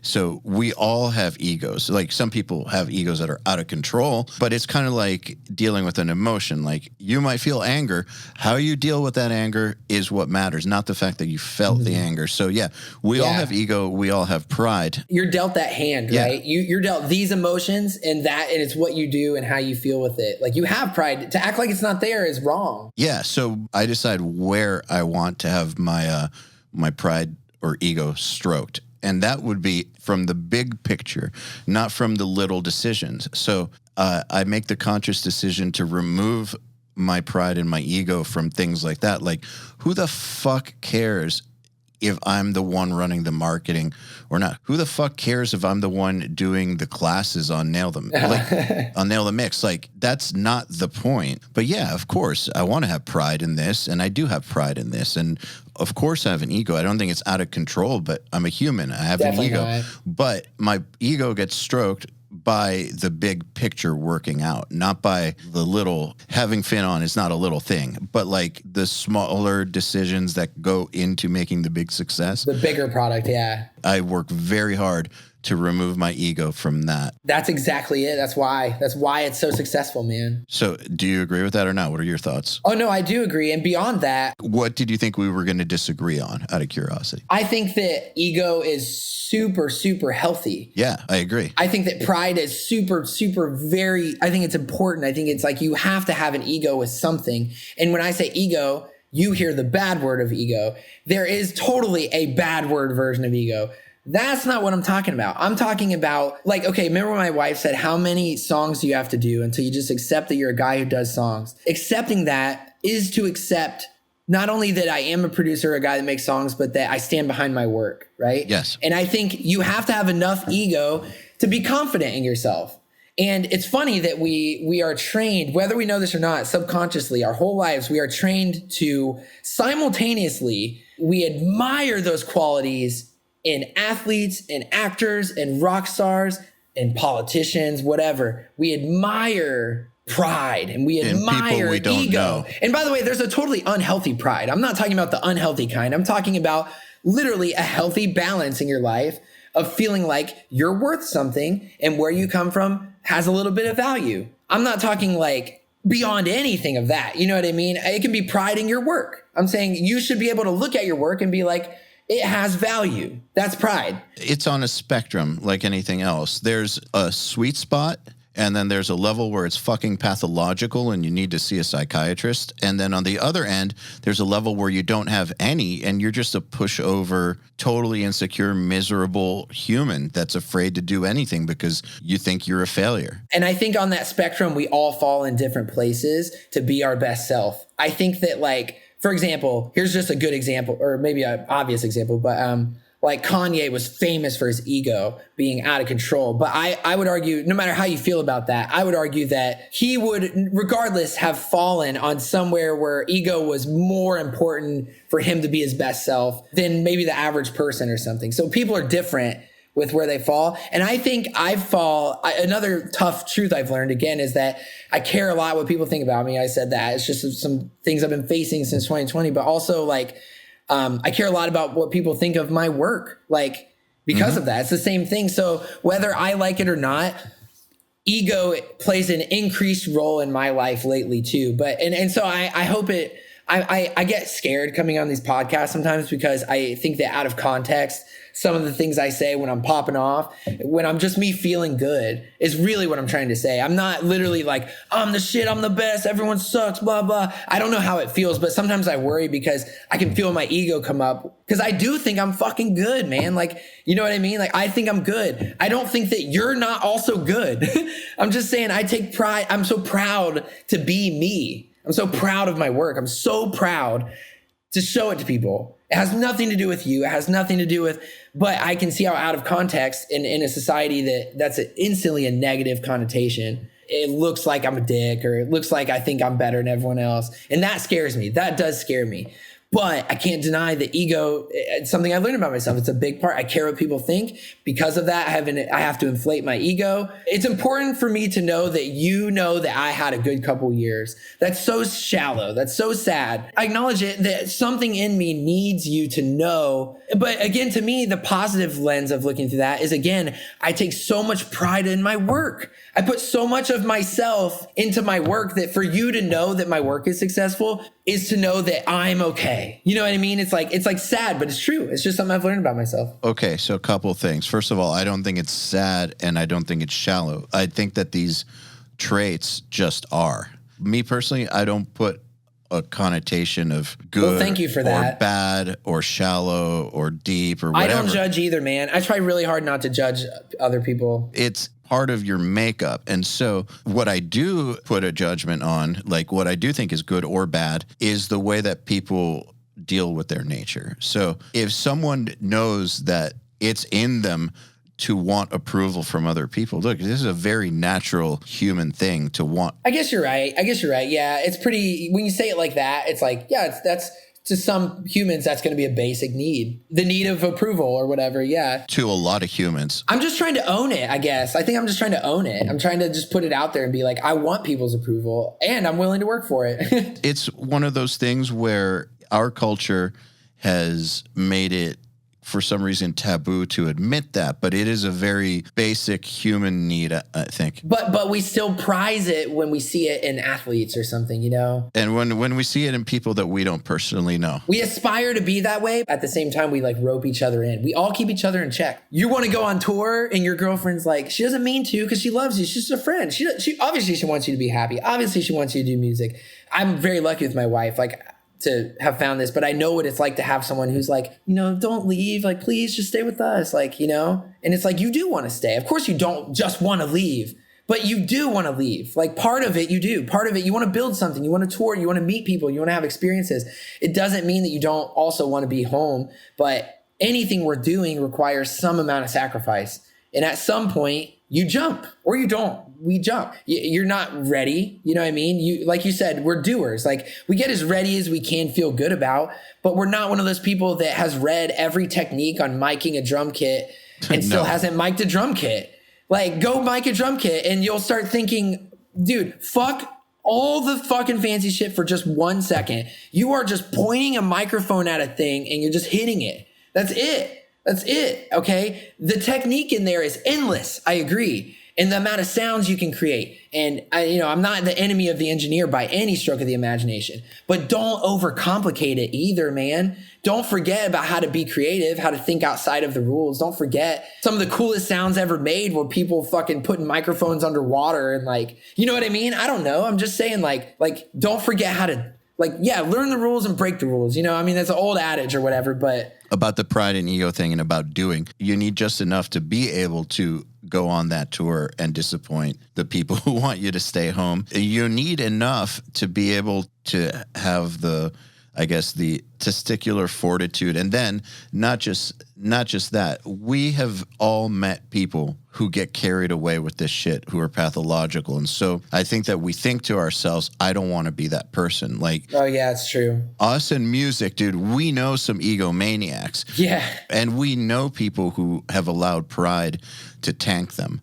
And so I think that for us especially, it's not just our culture as a whole that makes it scary to take pride in yourself, but we have personally, anyone who's been in music for any period of time, whether you're in a local scene or all the way at the top, we have all seen people who have fucked up their own projects, their own careers by being way too prideful. And I think that those of us who have self-awareness do not want to be that person. And we don't want people to think of us as that person. And so it's scary to say, I'm proud of myself, because we don't want people to think, oh, that person is a fucking egomaniac who's going to tank projects I work on. Dude, seriously, at the same time, I don't want to work with anyone who doesn't think that, to some degree, that they're worth working with. Like, yeah. None of the people I have brought on Nail the Mix think that they suck or whatever. They all know that they're good. I mean, they still get imposter syndrome, and they still they still feel like that 18-year-old kid that doesn't know anything. Yeah, but they also experience the opposite, I think. Yeah, and I think it's super, super important. Like, why would you go for it why would you go on that tour, right? Like, why would you risk getting broken up with, losing a job? Why would you put yourself through all that if you didn't have some pride? You didn't value what you were doing, the possibility of the outcome, the time that you're spent doing it. You value all of those things. And I want to add this, like having that ego, just enough ego to leave that person, is to say, having that pride is to value yourself enough to think that you're worth the opportunity. But I also want to be clear that valuing yourself is not to devalue the other person. You're not leaving because you're more important than them. It's not that. It's that at the end of the day, you have to live with you. Like you are the most important person in your life, no matter what. All right. And like when you can be whole and be good with yourself, you can be with anyone who has done the same. Do you know what I mean? And that's my wife and I. Like, she is exceptional. And I know that. And she's been on tour with me, and she's not been on tour with me, and she's everything in between, man. And I mean, we've been together for basically since I started my whole thing. So we haven't been married this whole time, but we've been together literally like 14 years, like forever. And I've been through, how many places have I gone with her and without her? I mean, leaving always sucks. You know what I mean? But I don't leave and she doesn't think like he thinks he's better than me or like he values that more than me. But that's how young relationships are. I'm just saying this for the person who is like experiencing that right now, who's trying to leave on a tour and their girlfriend is not even meaning to, fuck up what they're building, but is going like, like maybe just tour a little less, or maybe just, no, I mean, and maybe they're right. And maybe they are trying to help and listen to everyone, but ultimately it's your choice. It's not someone else's choice. And you need to value that. And you need to respect yourself enough to make your own choice. Well, when I was going to quit production to do URM, I've said this before, I was making six figures at production, not high six figures or anything, but I was doing well. I feel you. Yeah, I was doing all right. Like, I owned a house. You could have easily stayed. I could have easily stayed. I had a massive falling out with where I was with the people I was working with. However, I could have easily just gone somewhere else and kept the train going. It was going just fine. And when I told people real close to me, like my parents or whatever, I'm quitting. I'm not scaling back. I'm quitting. I have a project for Metal Blade that's booked in 2 months. I'm dropping out and I'm selling my studio gear and I'm starting this company. And people real close to me, they weren't trying to say shit like, you're fucking crazy. I think they were, as friends, making sure you're not making a mistake, right? As friends and loved ones, they were like, but you've got a good thing going on. Uh-huh. Like, this doesn't just happen to anyone. Why would you throw this away? And you worked so hard to get here. This other thing you're doing doesn't even make a little bit of money. Like, currently, yeah. Are you sure? We don't want you to fuck up your future and like all this. No one ever said you're fucking stupid or anything like that. That's good. Because ultimately you sold them on the idea that you were doing the right thing, right? Well, I sold myself on the idea. Ultimately, it's your decision to make, and they said their piece and you made your decision. And I had the pride, I guess. I had the pride in myself. I have that now. That's like a new thing for me, man. It's awesome. I'm like, again. But that's why it's important, though, because when you will come to crossroads in your life where you have to make a difficult decision, and other people around you who care and love about you, I don't mean about like these weird relationships people get into where their significant other secretly wants to sabotage them, which does happen. Right, yeah. I mean, like people that actually really do have your back and really do love you and really do want you to succeed. And they believe they have your best intentions at heart. Yeah. Even when they say don't go on tour, they believe fully that's the best outcome for you. Yeah, they care and they don't want you to fuck up. And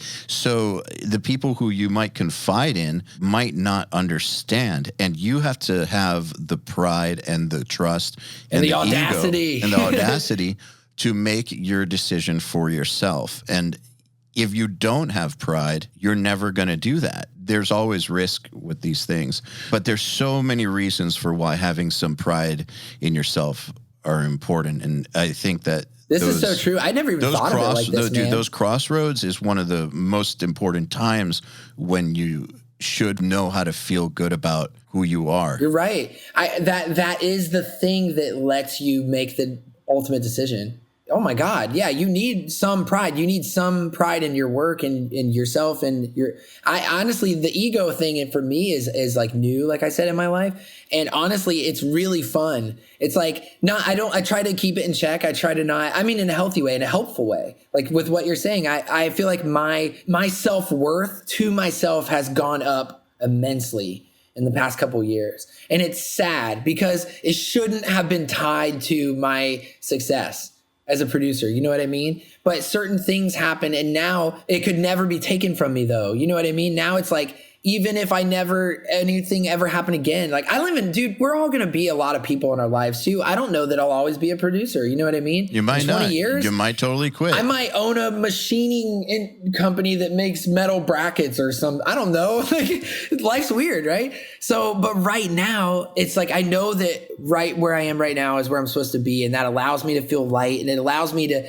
have my ego so comfortably in check, I think too. And again, but I didn't get that until, well, it's not true. I got it before all this stuff. It's like, you said something earlier, man. You said that you always were able to tell yourself that you've always come through. Yeah. That tells me that you have always, or at least to some degree, have always had some level of pride in yourself. I've always trusted myself, and that statement works to me because even though it sounds emotional, it is a fact. And that's where I go, literally never missed a payment. Do you know what I mean? You have literally never, ever not paid your rent ever. Why would it start now? You know what I mean? That's logic. That's like data. That's hard facts for me. Even though it sounds emotional, like you've never not come through. It's true. Even on the emotional level, I guess, but like, but literally that was where I could hard stop my spiral down. You know what I mean? My spiral, if it wouldn't have stopped there and it would have kept going, who knows if I could finish a song? Who knows if I could grapple with loss or failure or a record deal being pulled out from under you or walking away and selling everything? Well, this is the difference between delusion and self-awareness. But even you selling everything, if that was me and I were you and I was selling my studio and I'm starting a company, I would be saying to myself, but you've never not done it. Yeah. Exactly. And that's enough for me. That would be enough for me to risk it all. Cause I've literally, think of it like basketball, bro. I've hit every 3-pointer and I've shot 100 times. I'm about to shoot 101. What do you think is going to happen? You know what I mean? That's what I tell myself. And that's like a more uplifting perspective. And then I get this fucking gust of I just can't be stopped, man. I don't know. I've cultivated this muscle in me or something to get me and the people around me so fucking pumped. But it's just facts. I don't feel like I'm lying. Do you know what I mean? I'm just, whether I'm excited about it or not right now is irrelevant. It's true. Well, like I said, that's the difference between delusion and self-awareness. Not that you can't fail though, right? And I think there's always that healthy risk, but I'm just but I haven't, it's statistically speaking, I'm going to win. And so are you. And you did. Well, I guess it depends on how you define failure. I had a beard oil company that I closed that didn't do well. My band didn't get as big as I wanted. You could count those as failures. You can count those, yeah. But they're not. You know that those things weren't possible.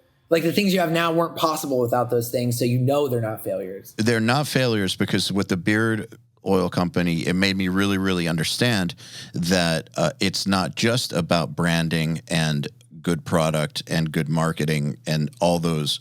It's not just about checking off all the shit that you see in a course or about starting a business. There's this other thing called product market fit, which is the same thing as writing a hit song.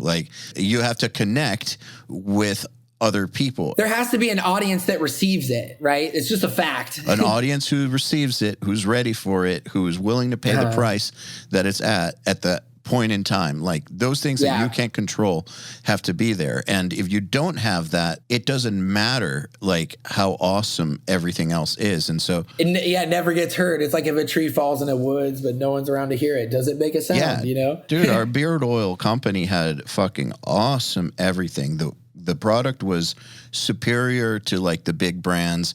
It was very well marketed. We had it going on. Everything was done right. It just had no product market fit. The crowd did not want it. The end. Like, I could say that about my past bands and stuff. You know what I mean? It just, eventually it's just, you do cut it off. Like, yeah, dude, my band was sick, but we did not have that fit. And there was nothing we could do about that. Exactly. What you are describing is a hit song. Like, a hit song is the thing where it all happens at the right time. You know what I mean? It's like the opposite of this, you know? And you've got nothing to do with it. So it's not a failure, in my opinion. It's out of your control, sure. Yeah. You're still doing exactly what you're supposed to be doing, and honestly feeling exactly how you're supposed to be feeling right now. If anything, just know that all the shit you're doing is going to lead you on like the best possible path. Like, EYAL, look at everything you just listed. Will you just rattle off bullet points of your life? Like, I don't know if you want to go any further back than the band, but you had the band, you had this, you had this. What are just some big things you've worked on like over the time? Just real quick, or I can do it if you want. I wrote a concerto for electric guitar and orchestra when I was 17. Recorded my first signed band in 2004. Got signed to Roadrunner 2006. Did Ozfest 2007. Went to Audio Hammer 2010.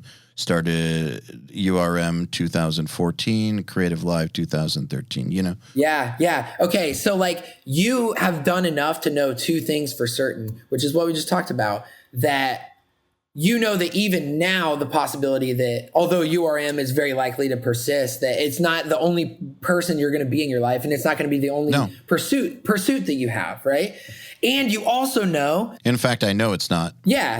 And that's beautiful. It shouldn't be. We have a lot left, man, like a lot to give. Like, but you also know that it's either worked out or it's led to the thing that worked out. Yes. Like basically, you know what I mean? And it's like, that's amazing. So, I mean, to the person right now who feels like they're not far along enough, or they're just getting something, but they're not sure they can keep it because they feel imposter syndrome or something, like the fact that you're even concerned with those things tells me that you're on the side that's going to be just fucking fine for starters. So relax, which is great, but also know that this is literally draft one of you. This is like the ugliest you'll ever be. This is the worst you'll ever be. You suck right now more than you will ever suck.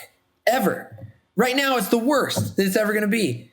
And it's only going to get better. Do you know what I mean? It's Absolutely. like you are going to get better. You're going to navigate. You're going to figure out how things work. You're going to find a band and elevate that band, right? Because a lot of times you don't become a big producer alone. It's a team, right? And I'm not just talking about the process. We can say editors, we can say this. I'm saying when you're just one person, it's still you and an artist that are going to, that's how you blow up as a producer, by the way. You blow up with the artist. You don't just land a big artist because your shit kind of sounds good. You're not even on their radar, no matter how good your shit sounds, until you've done something. You know what I mean? But I mean this in a comforting way, not in a way that should freak you out. It means that the next big thing is right in front of your fucking face right now. It's right next to you. Could be the next thing you do. You probably know who I'm talking about, even though I'm not in your actual position. But if you think about the artists in your network and the people that you know to be great, you probably know who the next big thing is. That's who you produce, dude. You get in there and you earn that spot too. You don't take it from anyone. You don't do anything like that. By the way, why can't an album have multiple producers? Why can't you just do one song at a time? Pop records have 10, 20, 30 producers. Obviously, I'm not talking about cutting people down. I'm not talking about stealing clients. I'm talking about taking action right now in your life, looking up from the ground and literally looking around at what's happening every day right now. These artists are auditioning for the role of next big thing, and one day they're going to get it, and they're going to get it with a producer. Who the fuck was Lil Nas X? Who was his producer? I follow his producer on Instagram. That dude sold beats for like $25, man. I'm just saying. It's amazing. It's a testament to what can be done. It's amazing to think about where people start. Do you remember a point in your life where you had nothing going on? Absolutely, man. It feels like yesterday. I always feel like it's chasing me or something, and I have to work harder. Nothing going on, but like objectively, like all you had was the idea that you were going to do something and you were getting better at music, but like really, like there's nothing going on. No label interest. Like the band isn't together yet. Like you're just a person who is working hard at developing some skills, and maybe one day it'll happen. Dude, I'm from a town. I say Dayton. My actual town I was born in is called Spring Valley. Last time I checked, the population was 370. there's literally just draw a square. So it used to be 371. Maybe. So Spring Valley is very small. We have no police. We have no schools. There's no stoplights. I mean, I rode like my dirt bike around the roads. And once a month when the sheriff was driving through, he would be like, "Go home, Tyler." And I would go, "Okay." I'm from there. I'm from the middle of fuck all nowhere. I didn't have bands around me. I didn't have producers. I didn't even have the internet when I was growing up, just trying to. No wonder you and Joey connect. Yeah. Oh my God. Indiana driving an hour and a half each way for that? No question. No question. But I'm just saying he also comes from. I know. But I'm saying also like I would drive much further at that stage of my life. I was so motivated to make something and to be something and to like just be a part of something. Like I didn't even mean like, again, I wasn't even trying to be a producer. I just was like, there's cool people doing cool things. Like, you know what I mean? That's how I felt. I was like, I love music. This person loves music. Oh my God, you know? I had no access either. So if you're listening, I mean, I'm not saying that there's no excuse because that's certainly true. It's harder. It's way harder out there. But it's like you do have a lot of your disposal. You have URM, for example. Oh my God. You have samples, you have stems, you have like a network of education. I mean, just the internet in general too. I mean, connecting with people. Right now, people are doing Zoom sessions like crazy. I do them even though I hate them, but like. God, if I had URM, shit. That's what I'm saying, dude. Honestly, your shit is the easiest sell I ever give to people because people are always, how often do you think I get asked like, if I wanted to get started with like what you're doing, like what would you suggest? I'm like, yo, easy bang for the buck, man. Like, are you kidding me? A guitar is hundreds of dollars. You know what I mean? Like, I'm just like, yo, go buy this membership. It is fucking insane. You will know in 1 month if you want to do this. You know what I mean? And they never look back. And there's a high chance that if you work hard, you'll meet the person that's going to hire you. Oh my God, dude. I think music is, I know actually, I don't know if you read the stats, but music is absolutely having, like we are beginning the beginnings of the second like art revolution, basically. You know what I mean? I mean, there's like a bunch of repressed people. There's, you know what happened when, okay, so when lockdown happened, obviously production on things stopped. But the craziest thing was that all the shit that sold out everywhere was podcasting microphones, was musical instruments. And it wasn't even just music. It's people looking inward, right? They're trapped at home. They're not distracted at all by their normal life all the time. They have to ask themselves tough questions. I chose to lean into it, you know? And I was like, let's go. I want to be the best motherfucker ever. And that might involve some pruning sometimes. You know what I mean? Sometimes you got to prune yourself or whatever. Like, but that's what happened. Like, art is, first of all, statistically, it's recession proof, which is a very scary thing to say because I don't want to jinx it. But I don't think you're going to jinx art as a whole. No, because I think that music consumption is at an all-time high. I don't think that. I know that statistically. It's at an all-time high right now. And look at it like this. I don't know if you've thought about this, EYAL. So music consumption is at an all-time high. We have a captive audience, okay? Captive audience. People are paying more attention than ever. More people are trying to create music. More people are becoming artists. Now what happens? TikTok explodes faster than it already was, okay? What is a huge part of TikTok? Music, okay? What is a huge part of everything that's getting big everywhere? Music is so ubiquitous in our everyday lives that if it's not playing in a store, we would think we're about to get murdered. Do you know what I mean? The silence would be like, something ain't right here. What, you know what I mean? It's like music is everywhere and the universe is expanding mostly digitally, right? And as it expands, as you know, were we talking about TikTok 2 years ago? No, maybe 2 years before that it was Musically. And even then I was getting royalty checks from them. But like, I'm just saying the world changes quick and it's increasingly digital and music is an increasing part of that digital world. And then we get some stability with streaming. And now with the excitement of the possibility of adapting NFTs and how that could potentially, it doesn't matter. The point is when you and I entered was right after Napster fucked the whole thing up. You know what I mean? It was a rough spot. We were kids and we didn't know. We just liked music, but we started bands and started strumming our guitars when music was doing great. And about we got the age to like maybe play out or something, there was no money in music. There was nothing. All the labels closed. It went from that, you know, what happened? All that, you know, it's like we're just now stable and growing just now, And so it's like crazy because you and I essentially bought into the stock when it was a horrible stock. You know what I mean? But we didn't choose to. It's just where we did. It's just who we are. So that stock of music is climbing and climbing and climbing. I would like to see rock continue to climb and climb and climb. But all that stuff, dude, I still, that microphone you're talking into right now, I still can't get it. And I'm emailing the factory. I'm saying I have a Connect. I will get that microphone. I have an option to get that microphone for free. The point is they're out because there's so many people ordering podcast microphones. They are literally sold the second they're made. I'm going to help you get one after this call. I've already talked to your guy, and that is what I'm talking about. So I know who you're talking about. If he doesn't have it. That's what I'm saying. I'm saying the factory is out. They're out of them. Wow. That's how big music is right now. That's how big people are. That's when I say that we're about to experience the next art renaissance. I believe it. And what do you think is going to happen the summer that festivals are back? Do you think that those festivals, people aren't going to be like losing their fucking minds and more appreciative of music and that it could be taken from them and like the live environment and like there's going to be all new artists. People are planning shows. They can't wait. The artists themselves are planning the biggest comebacks they can ever. Dude, there's more people, all these people blowing up on TikTok.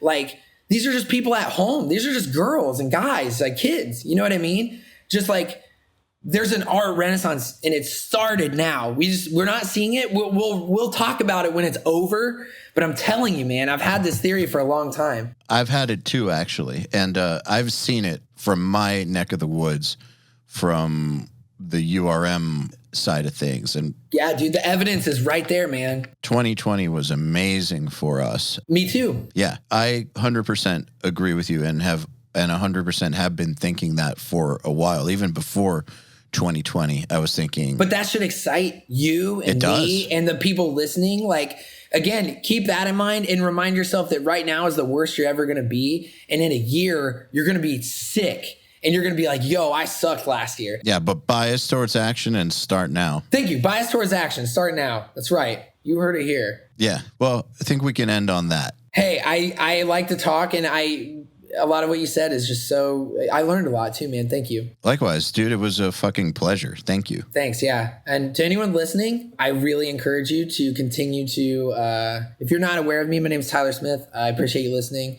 Thanks, EYAL, for everything. And I would love it. It would mean a lot to me if anything I've said at all, if you're still listening, has resonated at all, to, well, first of all, feel free to contact me if you like. My email is on my website, and my website is just my name. It's just Tyler Smyth, SMYTH.com. Smyth with a Y. But you can email me right on there. It's literally scroll down. It's literally only one page. It's not very complicated. If you want to chat, hit me up. But also, I would encourage anyone, please do me the honor and do me the favor of checking out any of my past recent work, like either any of the recent Falling Into Verse songs or I Prevail album, or the new stuff when it comes out. I'm really trying to do something cool here. And I think, I feel like I'm speaking to music people here, not just random people. So this is specific to the music producers and the artisans out there. Okay. Like, I'm trying to grow on the creativity that I've been creating with these two bands more recently. And I think I found a lane. I think I found the sound I really adore. And it would just mean a lot to me. My version of one option of the future of what a rock band could sound like is kind of what I'm trying to do. It's like just my take on it with one artist or two artists. But I'm proud of both. And it'd mean a lot if you would check out my work, or feel free to hit me up or anything like that. And I would also say, Tyler's Nail the Mix. It's on the URM site, and it's a really, really good one. People love that one. Yeah, it's a super heavy song by Bless the Fall. Yeah. Cutthroat. Yeah, it's cool. It's good. It's a fun one. It came out really, really well. And anyways, yeah, thank you very much for doing this. Man, yeah, anytime. I look forward to, maybe we can do it again sometime soon. Of course. Be happy to. All right, then. Another URM podcast episode in the bag. Please remember to share our episodes with your friends, as well as post them to your Facebook and Instagram or any social media you use. Please tag me at EYAL Levy URM Audio, at URM Academy, and of course, tag our guests as well. I mean, they really do appreciate it. In addition, Do you have any questions for me about anything? Email them to me at eyal@urm.academy. That's EYAL at urm.academy, and use the subject line, Answer Me Eyal. All right then. Till next time, happy mixing. You've been listening to the Unstoppable Recording Machine podcast. To ask us questions, make suggestions, and interact, visit urm.academy and press the podcast link today.